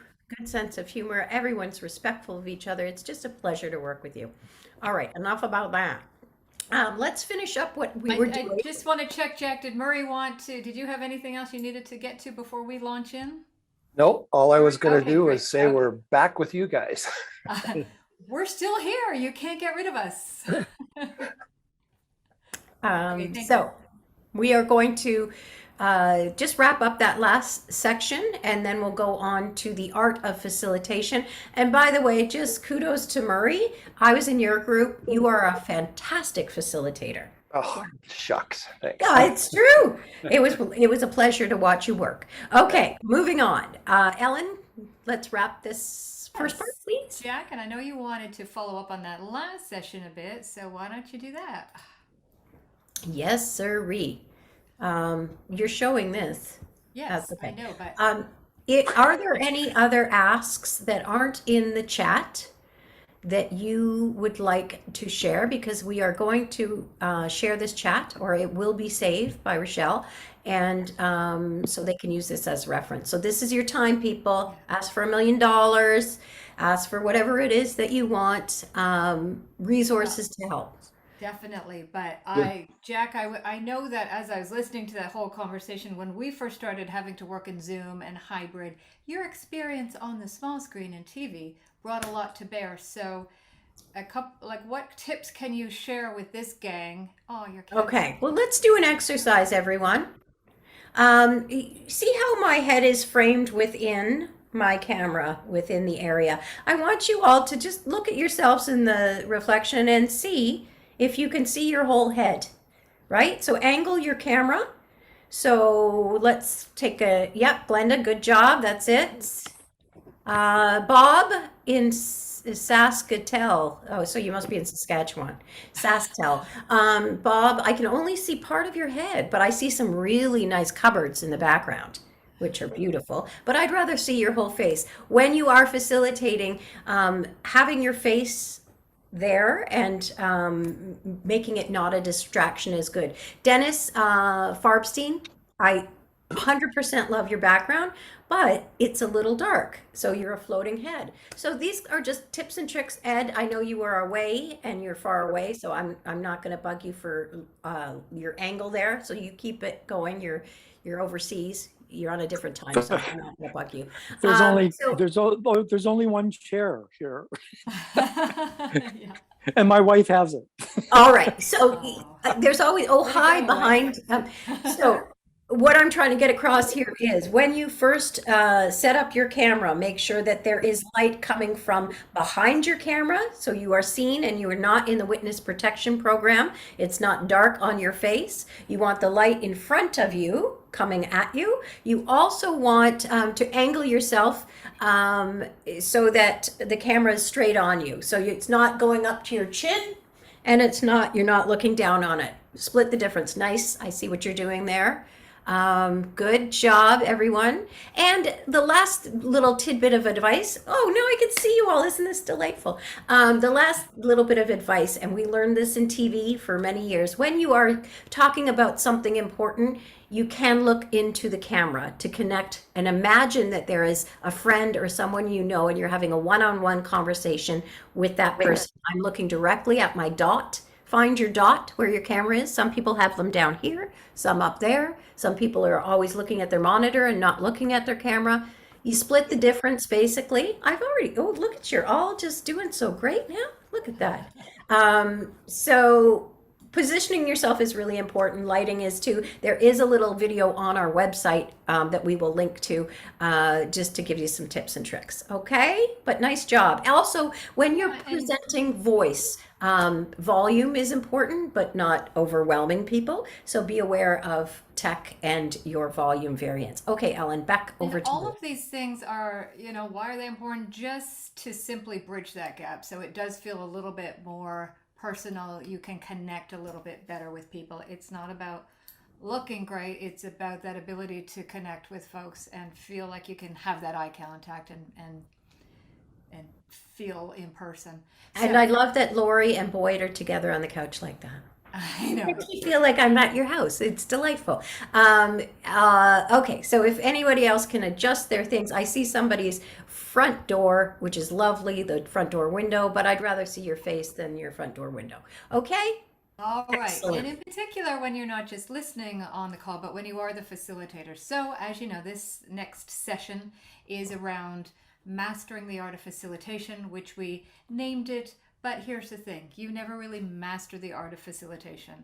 And some of you have been doing this for a long, long time and are probably way up the learning curve and very good at it. And some of you may be newer and have more to learn. We are still learning every day, Jack and I. But the first question we have for you is, what do you believe are some key skills in facilitating? So just pop that in the chat for us. This is your participation time again. Pop that in the Remember, chat. there's still more gift cards. Yeah. What are the skills required to facilitate well? Active listening. Listen more, talk less. Indeed. Love it. Anything else? Active listening. What else? Ed, what else? Empathy, excellent. Engagement. Yeah. Anything All else? these are excellent. All right. Keep putting them in there if you think of something else. But we agree with you. Listening is the most important, super important skill in facilitating. And we wanted to share something with you that we have found helpful in improving our listening as we go along. And it's called the 3 levels of listening. So the first level is called internal listening. And this is when you are kind of in Jack's world, they call it in your head. You're a bit in your own head. You're listening from a perspective of what does this mean to me? Or you get distracted by the thoughts that come and go, like what are the groceries I need to get on the way home today?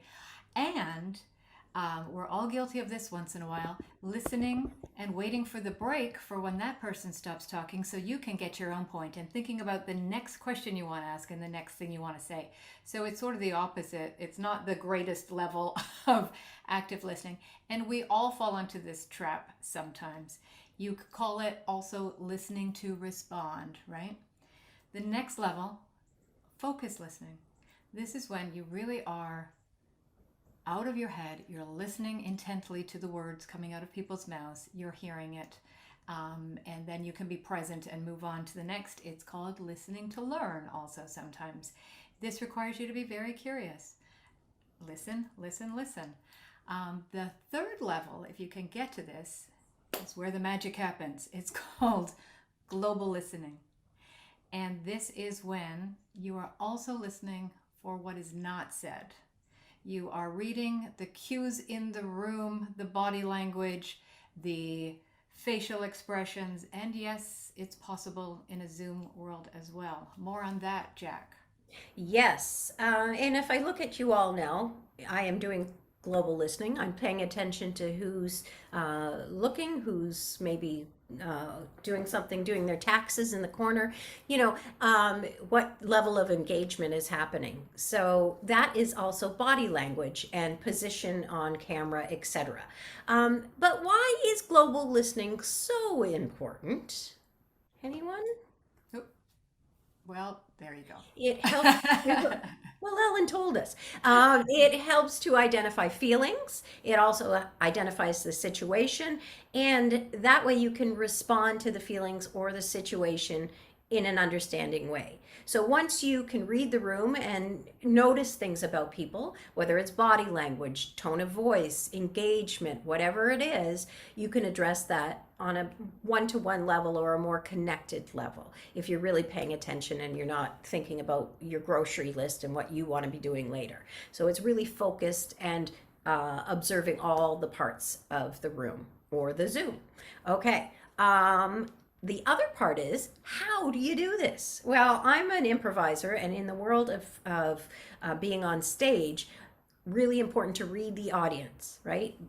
Pick up on cues and engage with them and shift in the moment and improvise. You're all great improvisers. You've all been doing a lot of that all your lives. We all have. You just have to keep practicing it. So being present is the most important thing. I don't know if you do presence exercises before you start to facilitate, but that breathing one we did before is a great one before you go on and before you start your group. Any other mindfulness exercises that you like, try and do that to be present. Turn all your external things off and focus right on the group. Also being aware of expressions and tone and energy, yours as well as the group's. So you don't want to be shouting at them the whole time, blah, blah, blah. You may want to bring it down. If you feel the group is getting frenetic, bringing it down like a teacher does, so that people match your tone, and you can pull the room down on a Zoom that way or in person, as you know. Okay. More creating the safe space. Now, I know you're all wonderful at this. It's really important that it is a great emotional space that you create, that everyone feels safe and heard, but also the environment. Now, some of you are meeting hybrid, and so this is a challenge. You may be meeting in a church basement. You may be wherever it is, plus the engagement of technology. So making sure that that's safe. And like we said before, that this is a private space. We're not recording. Privacy is of utmost importance to us. And, you know, using this information to help guide the conversation, right? So if, say, Marcel, we want to take off your mute for a moment here. Marcel, I can see part of your face, but I can't see your mouth. There you are. Tell me how you're feeling right now about this. Is this resonating with you? What do you do when you're listening in groups? Take yourself off mute first. Love it. Click. You got it. And P.S., you look like one of my uncles. I just have to say that to you. So when Marcel gets off of his mute off, That's yeah, okay, all right. Marcel. He wasn't planning on talking to you today, Jack. Well, I want it. So engaging, he's smiling now. So I brought him into the conversation and I'm engaging with him. There you go. You can press unmute if you want. I asked him to unmute. No? Okay, great. All right. But guiding the conversation, asking if how things are landing, if this is making sense to you, and bringing people in with all of this global listening. So that's really important.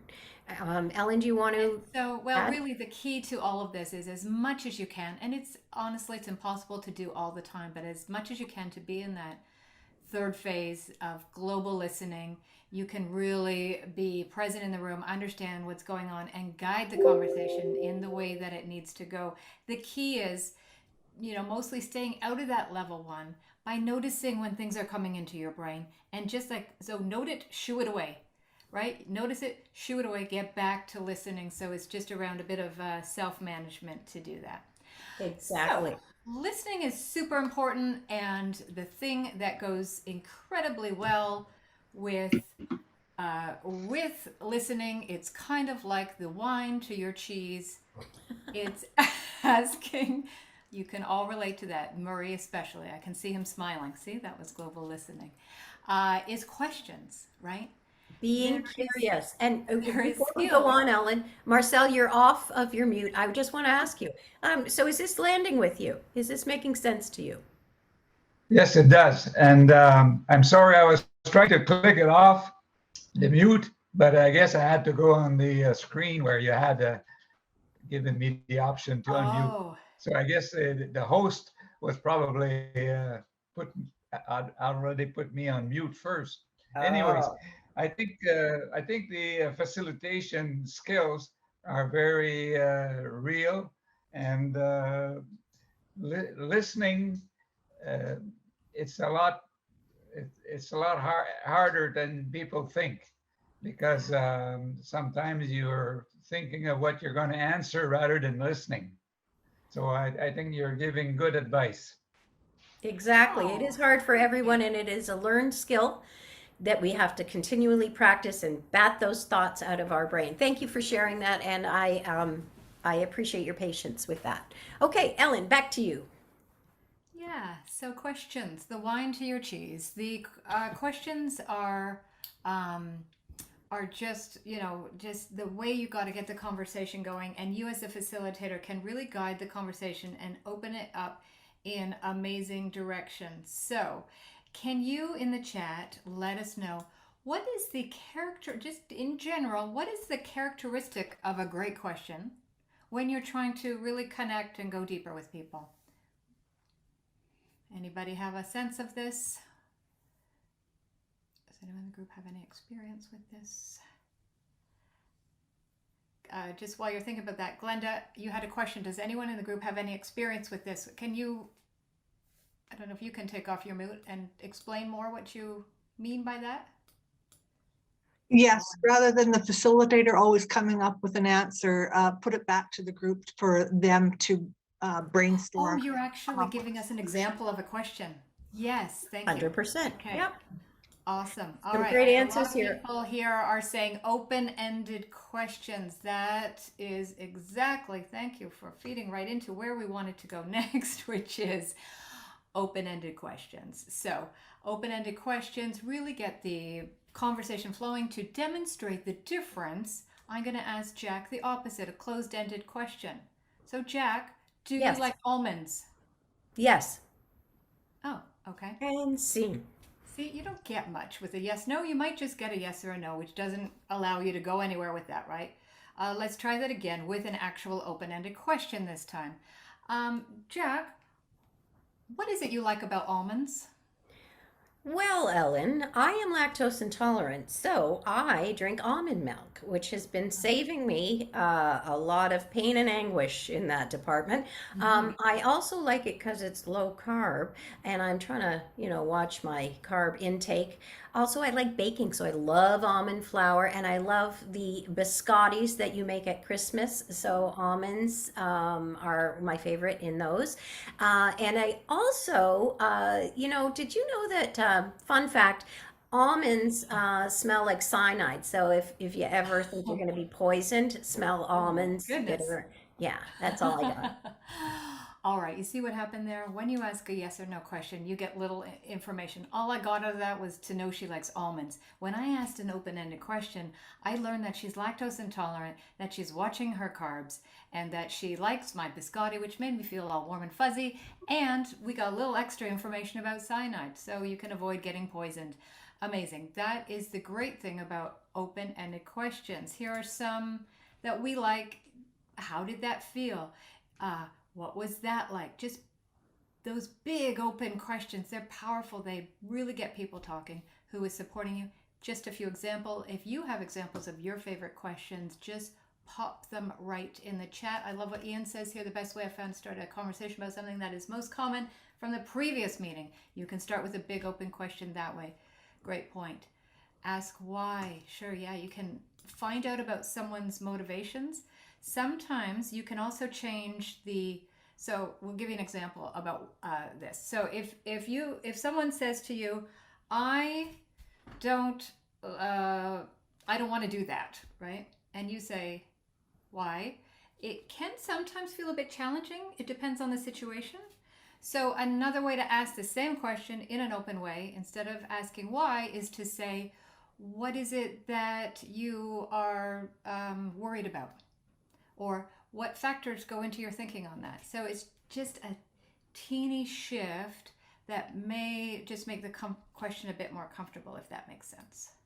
Exactly. We often talk about like people who are coaching, people who are leaders in organizations, when they're talking to staff, that's more important because they don't want them to feel threatened and challenged. Okay. What else is important about questions? Powerful questions are, what else are they? I'll give you a Anyone? hint. They're like Jack. They don't know that. Can you though, stand Ellen, up, Jack? because Stand up for the people. they are short like me, is what she's trying to say. Okay? Powerful questions are short questions. We've all been in, Ellen and I listen to this podcast and it drives us bonkers because they ask these questions that go on and on and on. And I'm like, where's the question in that? For the love of Pete, just get to the point. So asking short questions bring longer answers. So Ellen, let's here, you demonstrate ask me a long question. Well, from the podcast in question, the one host who I love as an actor, hate as a facilitator, he would say something like, so Mr. Famous Director, I imagine that when you're directing people, it's really hard because some people are really difficult to work with and you must have to do this and that and the other thing and blah, blah, blah. And what's that like? And on. Whereas the question could have just been, Go what's ahead. it like to direct people? Yeah.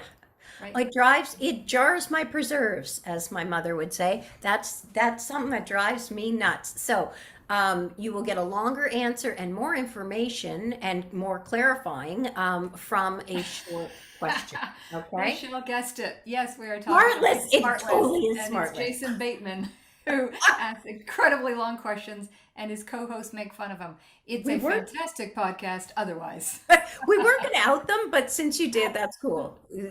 This is an example for all of you, some homework at home. Listen to Smartless and Jason Bateman and how not to ask a question. Fantastic. Let's show a few questions that we like. What did you learn? Quick and simple. How do you feel, or how did it feel? And where are you now? Okay, just short, to the point. He is your favorite. He's my fave too, but he can't ask a question to save Leah, his life. but Okay, I hope we didn't ruin it for you, Leah, because next time you're going to be listening to how Ruin long your the head. questions are. let's move on. All right, enough All about right. that. And our absolute favorite question is the follow-up question. It's the question on top of the question that allows, I see some of you nodding your heads. You know what I'm talking about. It allows you to dig deeper. Often the first answer to a question gets you surface, right? You ask another question, you get below it and you get below it. It's like that iceberg analogy, right? Most stuff is on the surface. You have to dig below it. Some sample follow-up questions. Just tell us more. What else? How can we support you? And what did that feel like? And what else? You know, these short questions, you may also call them clarifying questions. If you don't quite know what's at the heart of what someone's saying, these short follow-up questions are the best. And we're going to demonstrate what this looks like as well quickly. Jack, we're having a little conversation. I'm going to ask you, how was your day? It was great, thanks. Oh, what was great about it? Well, I went to the park with my daughter Tess because she was off school today. Oh, tell me about your daughter, Tess. Well, Tess is funny and she makes me laugh, and she also brings down my stress level very much so. Oh, nice. Okay, see how that works? Third question, you get more information. There's a simple trick to that. I don't know if you noticed what I did there. Anybody? Ellen used. Follow up. Here's a great follow-up from Ian. How did that work for you? Exactly. I love it. Ellen used my own words in the follow-up questions. If you know, she used the word Tess and daughter, and what else did you use? What was great about it? I said it's great. Use a word from their own answer, and that can form your next question. And again, requires you to be listening, really paying attention.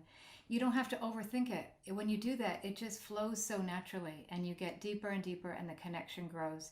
And that's where the great stuff happens.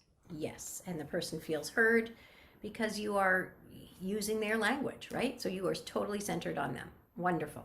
If you have some great follow-up questions, also like Ian, put them in the chat. This is a great time to share your favorite questions because we know you have them. And obviously the questions that are applicable to when you are leading your support groups is very pertinent to this conversation. Now let's talk about bridging questions. Questions that bridge topics or people together. You've all used bridging questions, I'm sure, in your groups. Let's show a few, shall we, Ellen?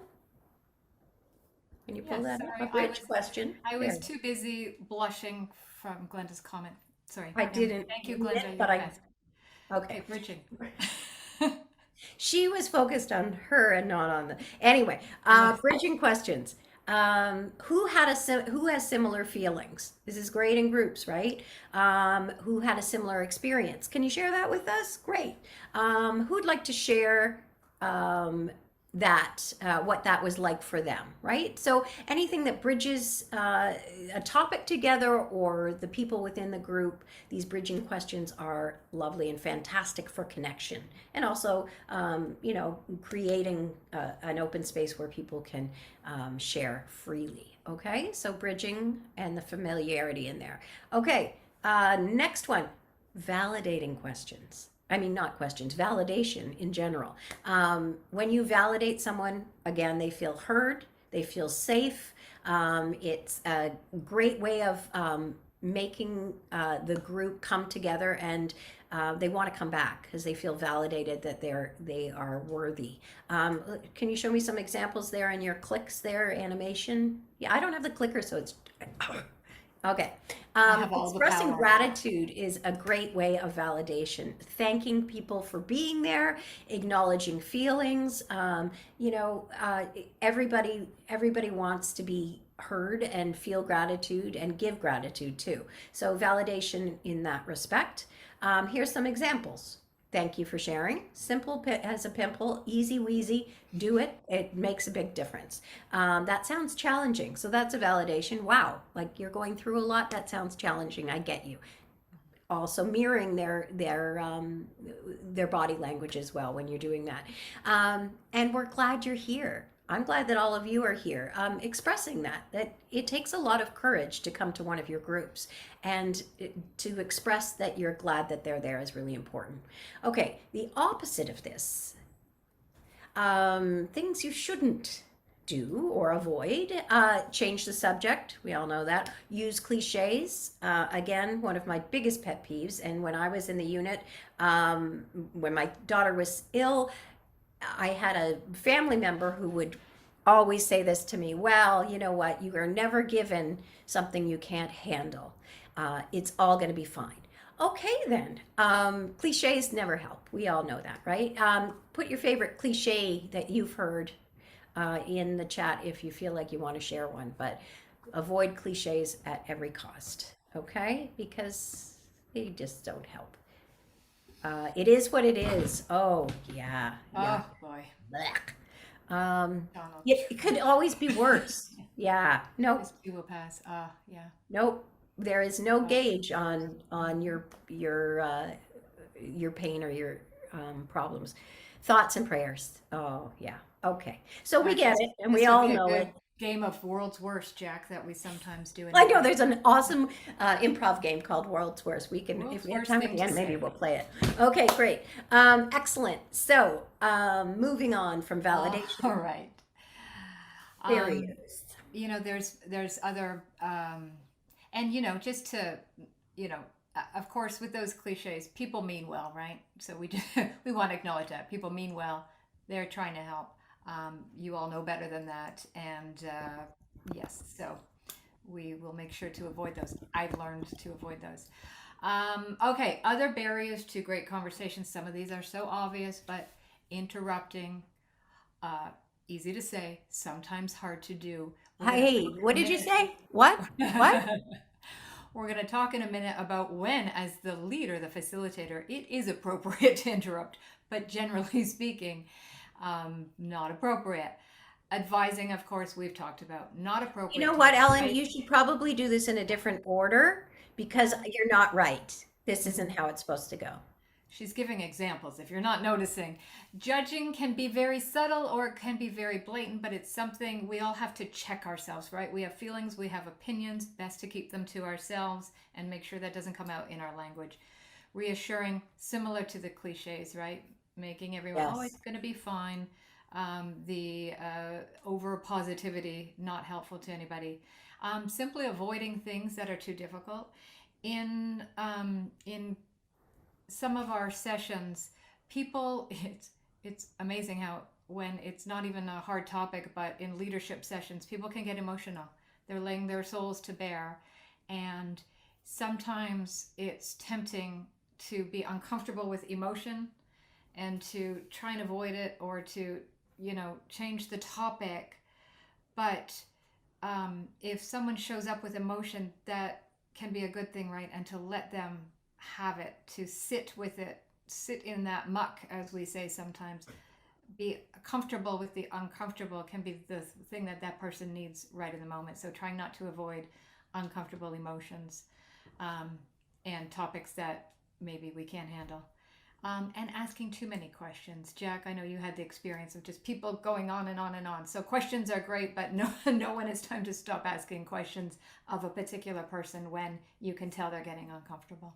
Can anybody chat in their experiences with any of these, but especially asking too many questions? If you're in a group and you're peppering with questions and the person's not ready, or they're feeling overwhelmed, or they're at a different stage of the journey than somebody else who has been sharing. So if you would like, add your experiences to the chat to this, okay, for us all to learn from. All right, Ellen, the next. Before we move on, I have another question for you, which is, what do you You're feel peppering is... me with questions right now, and I'm interrupting you. Is what's happening. What do you think is the most difficult part of facilitating a group Great conversation? question. Anyone?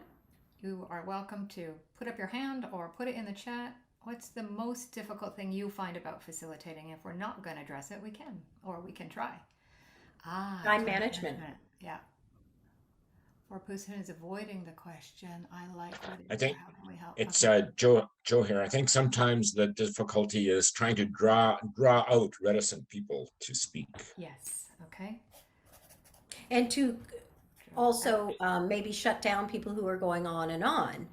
There's a Brad is just saying this now, ensuring everyone has a chance to speak. balance.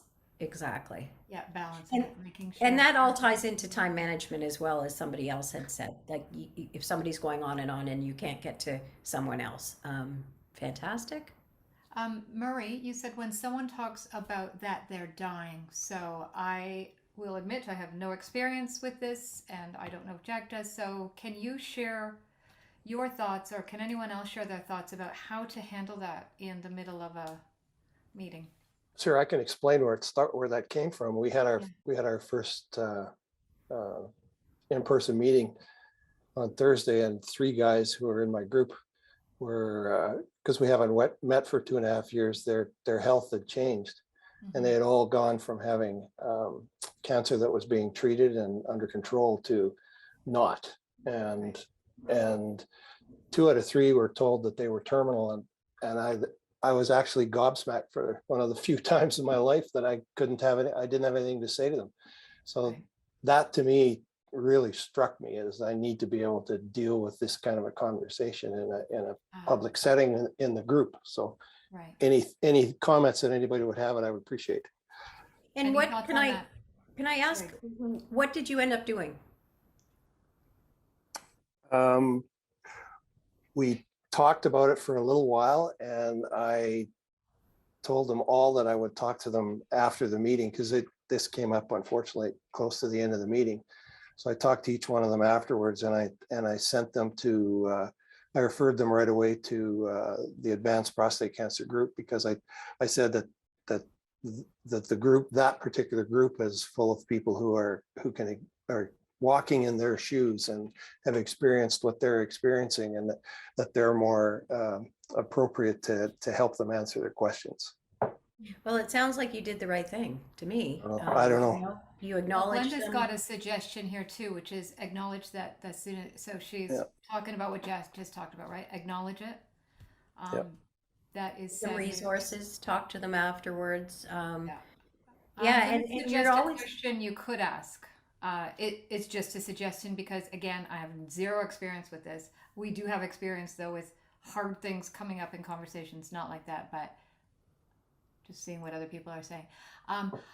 Personally, I think you could acknowledge, like Glenda said, that is really difficult news. The next question could be, so because I think they shared it for a reason, right? So the next question could simply be, how can we help you?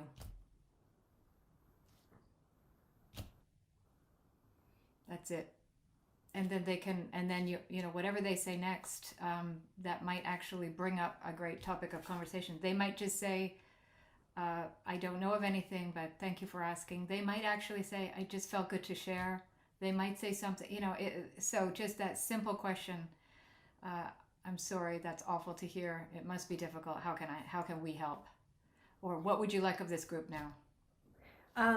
From the other side of that too, acknowledging them, leaning in, like physically being there for them, keeping your body language, maybe mirroring them, that kind of thing, knowing that you really care and that you're really listening too.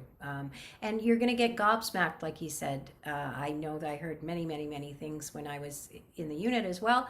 And knowing that you're human and that you have triggers, and that sometimes, like we just did before, taking a breath, taking a pause, the power of a pause, taking a breath and regrouping for yourself too. That's helped for me.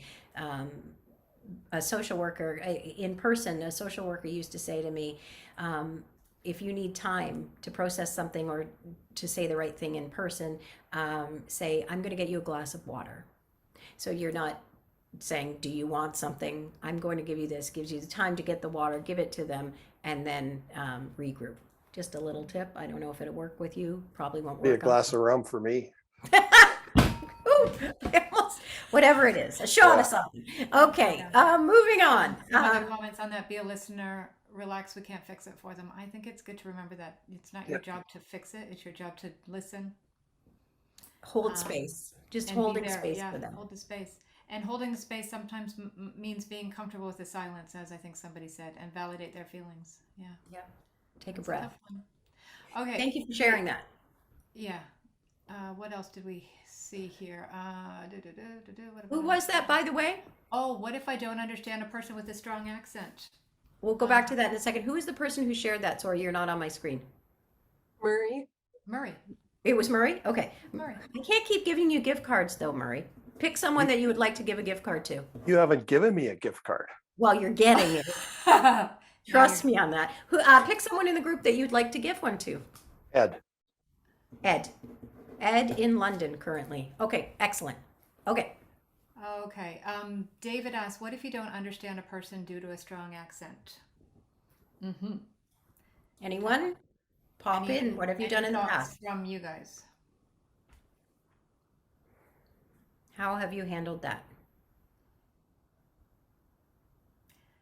Anyone? My thoughts, we all, you know, it happens to all of us at some time or another. We have this beautiful country where people have moved from different areas, and I feel all you can do is politely ask them to repeat themselves, right? And apologize. I'm sorry, you know, it's me. I can't understand. Yeah, and you have to really focus. Yeah. Murray, I'm sorry, I don't understand. I try to really focus. Yeah, it's not an easy one. I will say, the more you hear different accents, the better you get. So immerse yourself in as many different cultures as you can. It's really helpful, I find. Lovely. Okay, so we're going to move on. Yes, another thing that you mentioned in here, which we thought would come up, so we prepared for it, is ensuring everyone is heard in the meeting, right? This is really an important job for facilitators. How do you make sure in a meeting everyone has a chance to speak, and everyone who wants to speak can, and the conversation is not dominated by one person? Anybody had this experience? There's usually one in every group, right? There's usually one or two in every group who really likes to talk. And you know what? That's great. You need those people in your group as well. But there is a time sometimes when you need to make sure that they're not dominating the conversation and other people have the chance to do that. So how do you do that? Number one thing is when you explain your role as facilitator, you set that expectation. So whether it's in your group guidelines or every meeting you explain your role as a facilitator, you say to them something like this: there's going to be times in this meeting when I'm going to, as a facilitator, I'm going to have to move this conversation along. I may intrude on you in order to do that, especially if I feel like we've kind of got that point. Well, that's more a business meeting. If we've, if we've had a time on that topic, I will intrude and to move things along. Okay, so you get everybody aware that that might happen, and then when it happens, you do it, and so, and this is the time when it's when it's okay to interject, and so you gently but firmly say, I've just got some examples here, Bob, and you know what? Here's the thing. Even raise your hand if you have to. So it's almost like sometimes I even do this. It's like, Bob. I'm going to intrude here, as I said I would. I would love to get everyone to join in this conversation, and then you move it on to someone else. Okay, Phil, if I can, Phil, if I can intrude, I think I see Ken has something to add, because you'll notice other people going, when is this person going to stop talking, right? And then you pick someone else. Sandeep, that's a great point. I would really love to hear at this point now how others feel about it. All right. Or here's the thing. Some people, they'll start telling stories, right? And they spin this long yarn of a story, and everyone has lost the plot, and you're not even sure kind of where this is going. Then you can just ask a question. John, let me just intrude for a second. I want to know what's at the heart of this for you. Or in a business meeting, I say, what's the bottom line? It really is a polite way to say, get to the point in a more gentle way. Ellen is extraordinary at this. I've been watching her for years do it, and I still am learning from her. So, well, and frankly, I've learned the hard way, because somebody else asked about time management. This is key to managing the time in your meeting, because if you have an agenda and you have so long and you've let one person speak for a long, long time, and then you feel bad because other people haven't had, that's when you go over your agenda, right? So this skill is key to kind of time managing, keeping things on track. You can simply intrude for that reason too, to just say, thank you, Phyllis, for all your great input. I do need to move us along now. We've got to get to blah, blah, blah. Speaking of which, moving along. Just kidding. Thanks, Jack. So the other part of that is, so then how do you draw out the people who are a bit quieter, who you sense want to participate but aren't?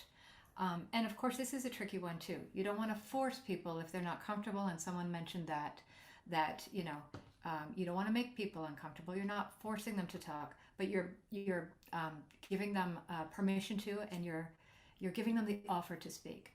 So the way to do that is simply, again, using your global listening, noticing when someone has something to say. They're either looking quizzical, or they're kind of like leaning forward. They're almost like about to speak. You can simply call on them.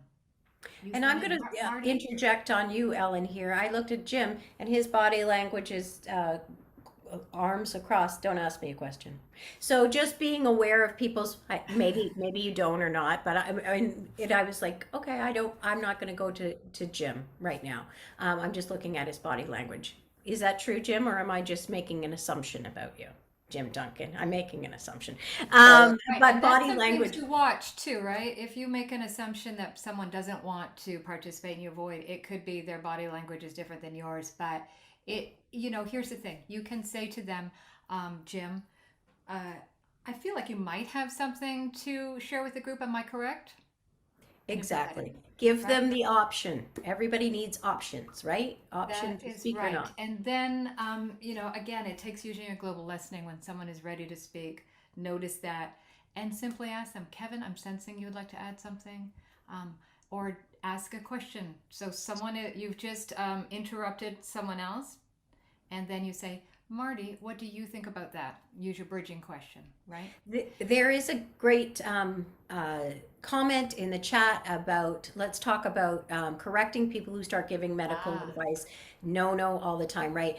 Exactly the same as what Alan's saying. Oh, I'm going to stop you right here. As we mentioned before, we don't give medical or psychological advice in this group. Ellen? Yeah, and you can do that right in the meeting, like cut them off right at the pass. politely. I'm And just put going it to up top, interject. too. We all agreed to these guidelines, right? Guidelines are important. Let's not do that. If they do it repeatedly, then it's time to pull them aside for a difficult conversation. And that's when you employ your difficult conversation skills to say, John, I'm trying to pick a name that's not in the group because I'm not picking on anybody, but just let's say it's a John, and we bring them out of the room. We say, John, can I talk to you about something? I've noticed that you have continued to give a medical advice. I have asked you to correct it. And then you remember that everyone has good intentions. I know, John, that you really want to help people. I need to remind you that it's not appropriate in this group. Here's why. And, like with your children and grandchildren, you may have to talk about some consequences if it is at that point, it's that serious, right? If you continue to do this, and I don't know what that looks like for you, but you might have to. Anyone else in the group have had that situation that you've had to really And correct Phil, does that some answer your behavior? question? Does that help? Anyone else? Bueller? Nope. Okay. Any more? Yes. Yeah. Okay, great. Yeah. So, this is why being a facilitator is really just being a great communicator, using your listening skills, asking great questions, being confident, being firm. You are responsible for the quality of the meeting and how that goes. So these skills, we hope, can help you to do that. And speaking of time management, we are at 4:15, so we're going to talk about closing the loop in your sessions, and then we'll close our own loop together. Closing the loop, if you want to put the animation up for me, Ellen. Sorry, I was reading chats again as well. Okay, see, it's okay. We both need the clicker, I think, is the bottom line here. Showing appreciation, we talked about this a wee bit before, so important. Appreciation for the individuals, their contributions, the group in general, that you value their attendance and their contributions. And this is the one that's key for me that I learned when I was a facilitator in the hospital. The importance of support groups and support of others while you're going through these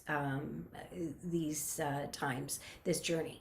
That will ensure people have buy-in and will come back. If you keep reiterating how important support was for you or for this group or the importance of it, it becomes the norm, and then they're like, yes, I'm going to be back here on Tuesday. This is what I need, this support, it ensures that. So that's a good way to put that. And animation, my bestie Ellen, can you, thank you. Takeaways, always find a takeaway at the end, save a few moments at the end to just go around the room. What did you learn from this session? And everybody can learn from those learnings. Also, is there a strategy you're going to use going forward? So an actionable item that you're going to use, or something that you plan to do before the next meeting so we can talk about it then. So those are 3 ways to use your shares at the end, and takeaways. So takeaways are just another way of closing the loop, but also really important for learnings as well. So the last one we are going to do, speaking of, if you have any more takeaway ideas or things you want to share with the group, throw it in the chat, because And I'm just going through that, Jack, and Ed Long is going to get a gift card because he already got one from Murray, but well, we can now, Ed, you give one to someone else. Maybe it was because of this comment that Ed put in the chat. I don't know if y'all saw it, but it's worth repeating. Ed said, being more concerned about how we are doing as a facilitator instead of focusing on others. Yes, that's what it's all about. That is the number one thing that will block you from being a good facilitator, when you're too in your head about how am I doing? Was that a good question? How is it going? Instead of really being in the moment, really being present in that room, listening and guiding the conversation as it needs to flow. Excellent. Okay, last one, the wrap up from us. You all have been remarkable and wonderful. Thank you. Let's next Jack, slide. we have some time, so I just want to see if we have more in this chat or questions from people before we wrap and close the loop here. And I'm going back up to ensuring everyone, I'm just making sure we covered all your what's hard Oh, about. the Newfoundlander accent. I think whoever put that, you should spend some time with Sue and practice together. No, I'm originally from New Zealand. And so, as my husband says, girl, you got the words, but you haven't got the music. And He's a true Newfoundlander. he's a Newfoundlander. And what I find is, if you have trouble with the Newfoundland accent, so do a lot of Newfoundlanders in different parts of Newfoundland. There's a whole language they use that is just totally different. And then they bring it all together. So you are not alone. I worked in a hospital, and inevitably I go and get the other girls to come and say, can you understand what he said? And often they say, no. And Okay. here's the thing. Well, thank you that's for a that. really great point to sorry, Jack. Go ahead. It's just a really great point to remember that we all have accents, right? We all have accents. It's not that they have an accent. We all have different accents, and therefore understanding each other is difficult. So thank you for mentioning that, Suresh, I think was your name, right? That is an excellent point. Okay, somebody had. Let's wrap it up because people are dropping off. There's a few people leaving. Let's get to your takeaways from today. Just like we showed you the obviously shared takeaways. What is one strategy or action you are taking away from today? One key something, a gift. And you can pop it in the chat. And if there's anyone willing to open up their mic and give an example of one thing they're going to do, that would be awesome too. Thank you for that message, Glenda. Meyer. Be a good listener. Excellent. Nice to build team. Okay. Haven't asked takeaways before. We'll start doing that. Remember to close the loop. Yes. 3 listening tips. Oh, Carl. That's interesting. Okay. Types of listening. Sure. Reminding how to be a good facilitator. Excellent. Anything else in there you want to share for your open-ended questions? Appreciation. My dog Dolly would like to thank you for all that you have shared. Why, thank you, Dolly. You're beautiful. And as a general statement to all of you, yes, this has been a review for some of you. This has been new information for others. We hope that you got something from us, but you've also given, if you haven't received, you've also given to others in this group, and we really appreciate that from all of you and your engagement and all of your information.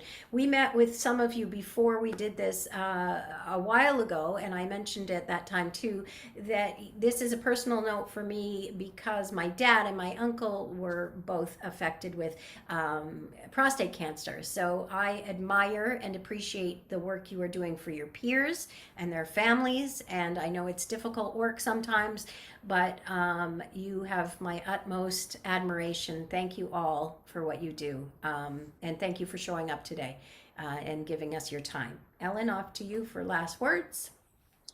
Thank you. It's been a pleasure to know all of you. You do amazing work, and we are honored to be in your presence. Have a great rest of the conference. Thank you, Ellen and Jack. Glenda's giving love. Thank you. Fantastic. Fantastic. Thank you very much. Now we're gonna close the day off with Leah Lariviere. Leah is the Executive Director of Prostate Cancer Foundation of BC, and she's going to be talking about building from the ground up and how we can accomplish more together. So I'll turn it over to you, Leah. Thank you, Murray. Wow, what a fantastic day we've had so far. Yeah. And a big thanks to you, Murray, as MC, and Richelle and Meyer for all their hard work, and to all of our planning committee members. And of course, I'm so grateful to all of you for everything you do and continue to do as volunteers. Today, we've learned some valuable tools, and hopefully we can put them to good use as we continue to build back our support groups, building from the ground up. But first, I want to remind all of you men what we women have been telling you for a very long time. Size does not matter, guys. It's all about the technique. It doesn't matter the size of your support group. What does matter is how you deliver the message, how you speak to your members, how you engage them. And more importantly, as Jack and Allan said, how you listen. Over time, if you master your technique, you will have more members. They will want to attend. So keep this in mind as we start to build back. Now, speaking of building from the ground up, most of you are probably thinking, what do we need to build? And certainly we don't need to start at the ground level. Why would we even talk about this when most of us have been working or volunteering in prostate cancer for a very long time, operating really successful support groups? But let's just zoom out for a minute and really think about where we are, where we hope to be, and just where some of us began. Because at one point, and it wasn't too long ago, there were no support groups, and there certainly wasn't a national support group initiative. Right now in Canada, we have many unique organizations, all clamoring for your attention. Canadian Cancer Society, the Canadian Cancer Survivor Network, Movember, and many more. All of them are great in their own way, but not one of them is entirely dedicated to prostate cancer. We are. And by we, I mean Prostate Cancer Foundation BC and its proud initiative, Prostate Cancer Support Canada. If you dabble with a bunch of groups, it tends to muddy the waters and no one wins. If you align strongly with a group that concentrates on your needs, you will be part of the building, part of the decision-making. We all know that one person can make a difference. Look at Martin Luther King or Greta Thunberg, a teenager that took on climate change. Greta was able to get the attention of world leaders as climate change is a vastly important topic to many citizens of the world, as it should be. So imagine what we could do as a strong group of support leaders and members from every corner of the country. We have the tools in place. We have done it before. We just need to all get on board.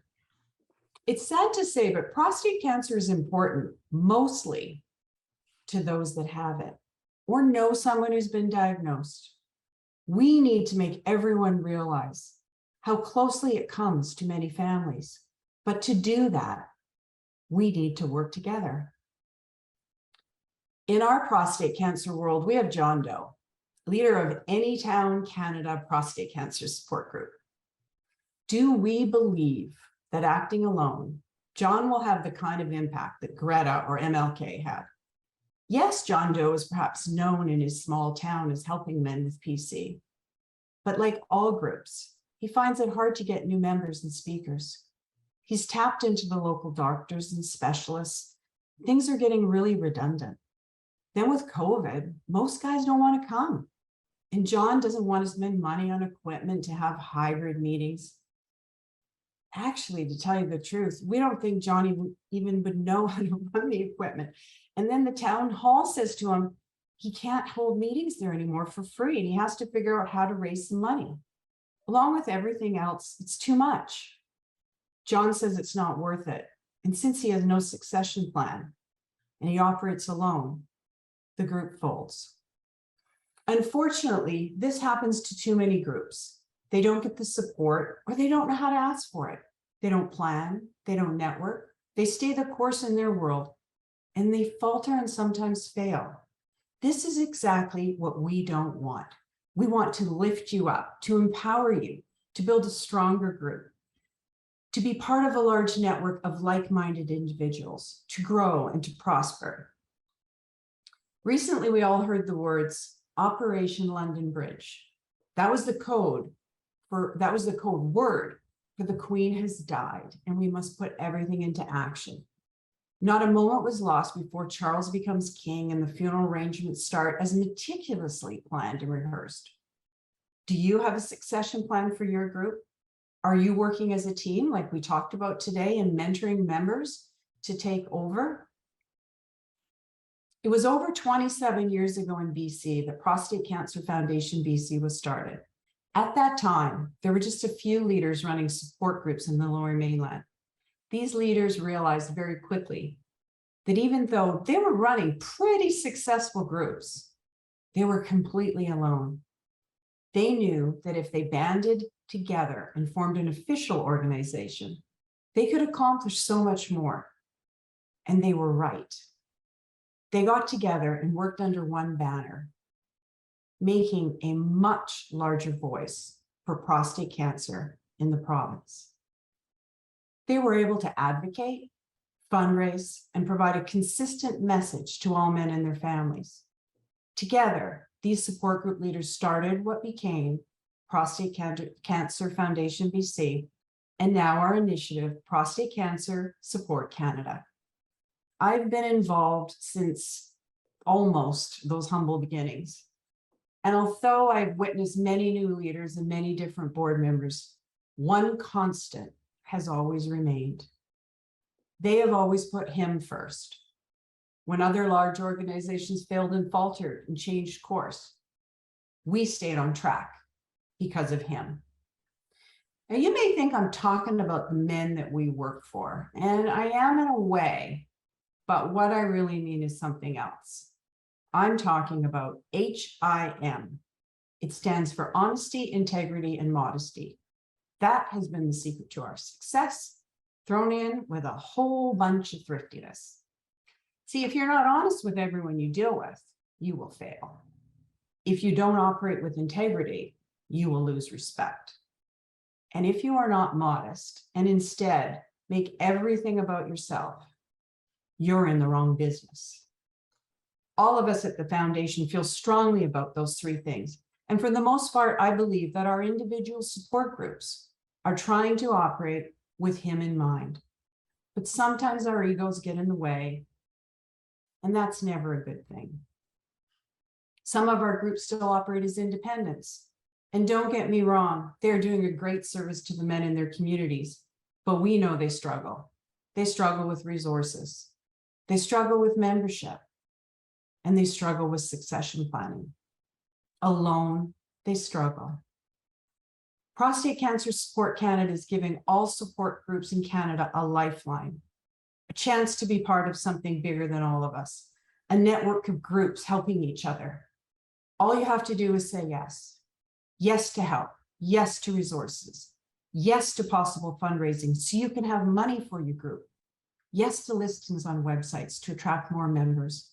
Just say yes. Joe Biden gave a State of the Union address a few weeks ago. As we all know, there's so much division with our friends to the south. He said, there's an incredible future that lies in front of us if only we choose it. To move forward or to move backwards. To build the future or obsess about the past. To be a nation of hope and unity and optimism. Or a nation of fear, division, and of darkness. But together we can choose a different path.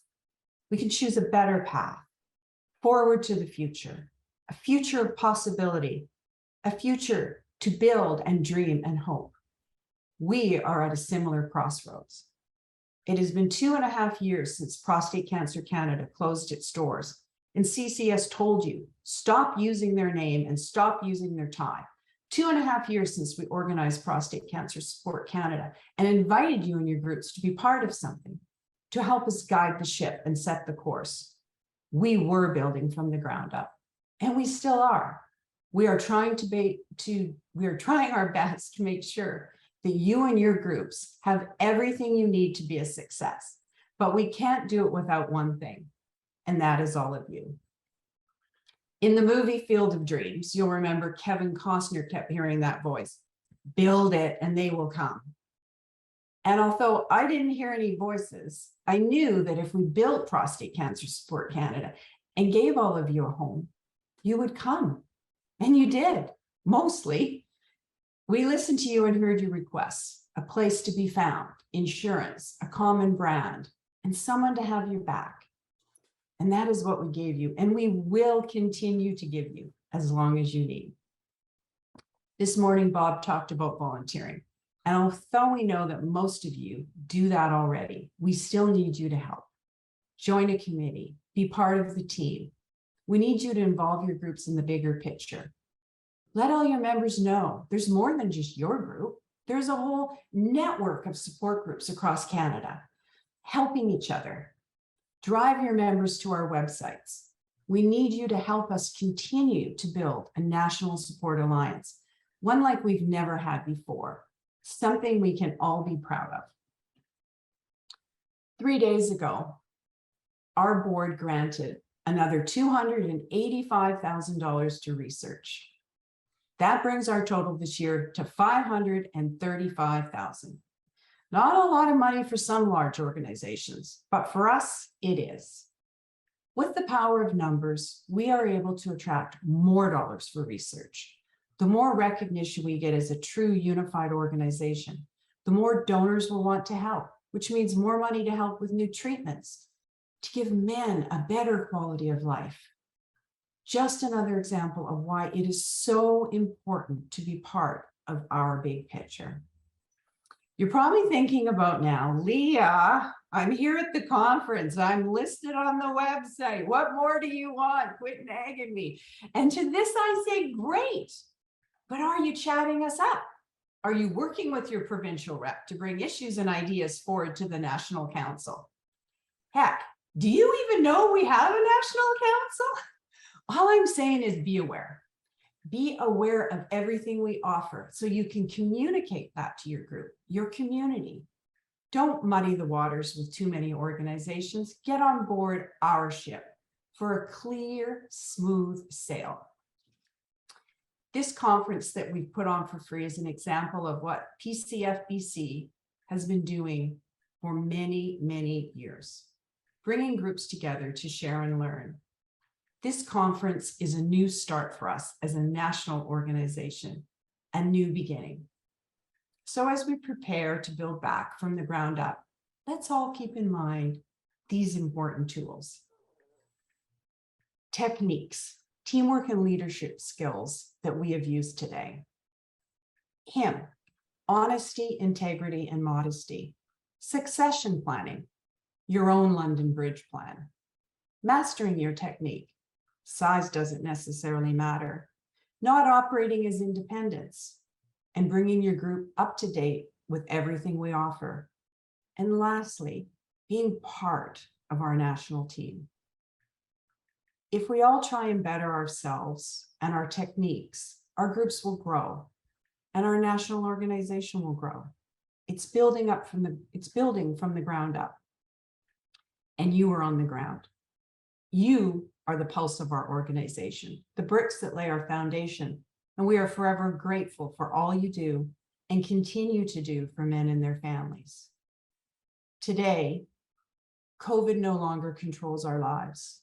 Today, we work around COVID and try our best with the tools that Richelle and Meyer have provided you with. We don't have excuses anymore. We have choices, and you have a choice. Because if you are operating without honesty, integrity, and modesty, and operating on your own without the support and an alliance of Prostate Cancer Support Canada, I am scared that you may be on the wrong path. I know that most of you are doing all the wonderful work you do for others. You are giving back because someone helped you along the way. You may want some good karma, or you're just that kind of a guy. And I have nothing but respect for all of you, nothing but admiration and nothing but true gratitude for what you do. All of you help so many others. It's time. It's time to let us help you. It's time for all of us to help each other. On September 7th, we had an evening with 6 advanced prostate cancer patients, an incredible session of raw honesty and emotion. And surprisingly enough, all 6 speakers said the same thing. They all said they needed others. They needed their doctors and their family, but also they needed their support groups and they needed their group members. That advanced forum taught us that there is so much power in support. There is so much healing in camaraderie. I remember many years ago, a support group leader telling me he had a dream that all groups in Canada would let down their walls, their egos, their petty differences, and join together to form a national support organization. I am so proud to say to him that that dream is almost real. We are almost there. We just need the faith. We need the faith from all of you that those 6 BC leaders had almost 30 years ago. They had a vision that many of us have. We just need to keep going. Let's together keep building on what we started, and together we will have a future of endless possibilities. I want to thank you for listening. I want to thank you for attending today, and I wish you all a lovely evening, and I look forward to seeing all of you tomorrow at our conference. Thank you all so much. Thanks, Leah. That was a very great message. Fabulous. Thank you. So that's it for today, everybody. I want to thank you all for being here, and don't forget to join us in a couple hours at 4 o'clock Pacific, 7 o'clock Eastern for the mix and mingle. It's a time for some fun icebreakers and games. If you're joining us, bring a drink or a snack and be ready to have some fun. If not, see you tomorrow. Day 2 prostate cancer realities at 9 o'clock Pacific. Same time, same place tomorrow. Bye-bye, everybody. Thank you. Thanks, Murray.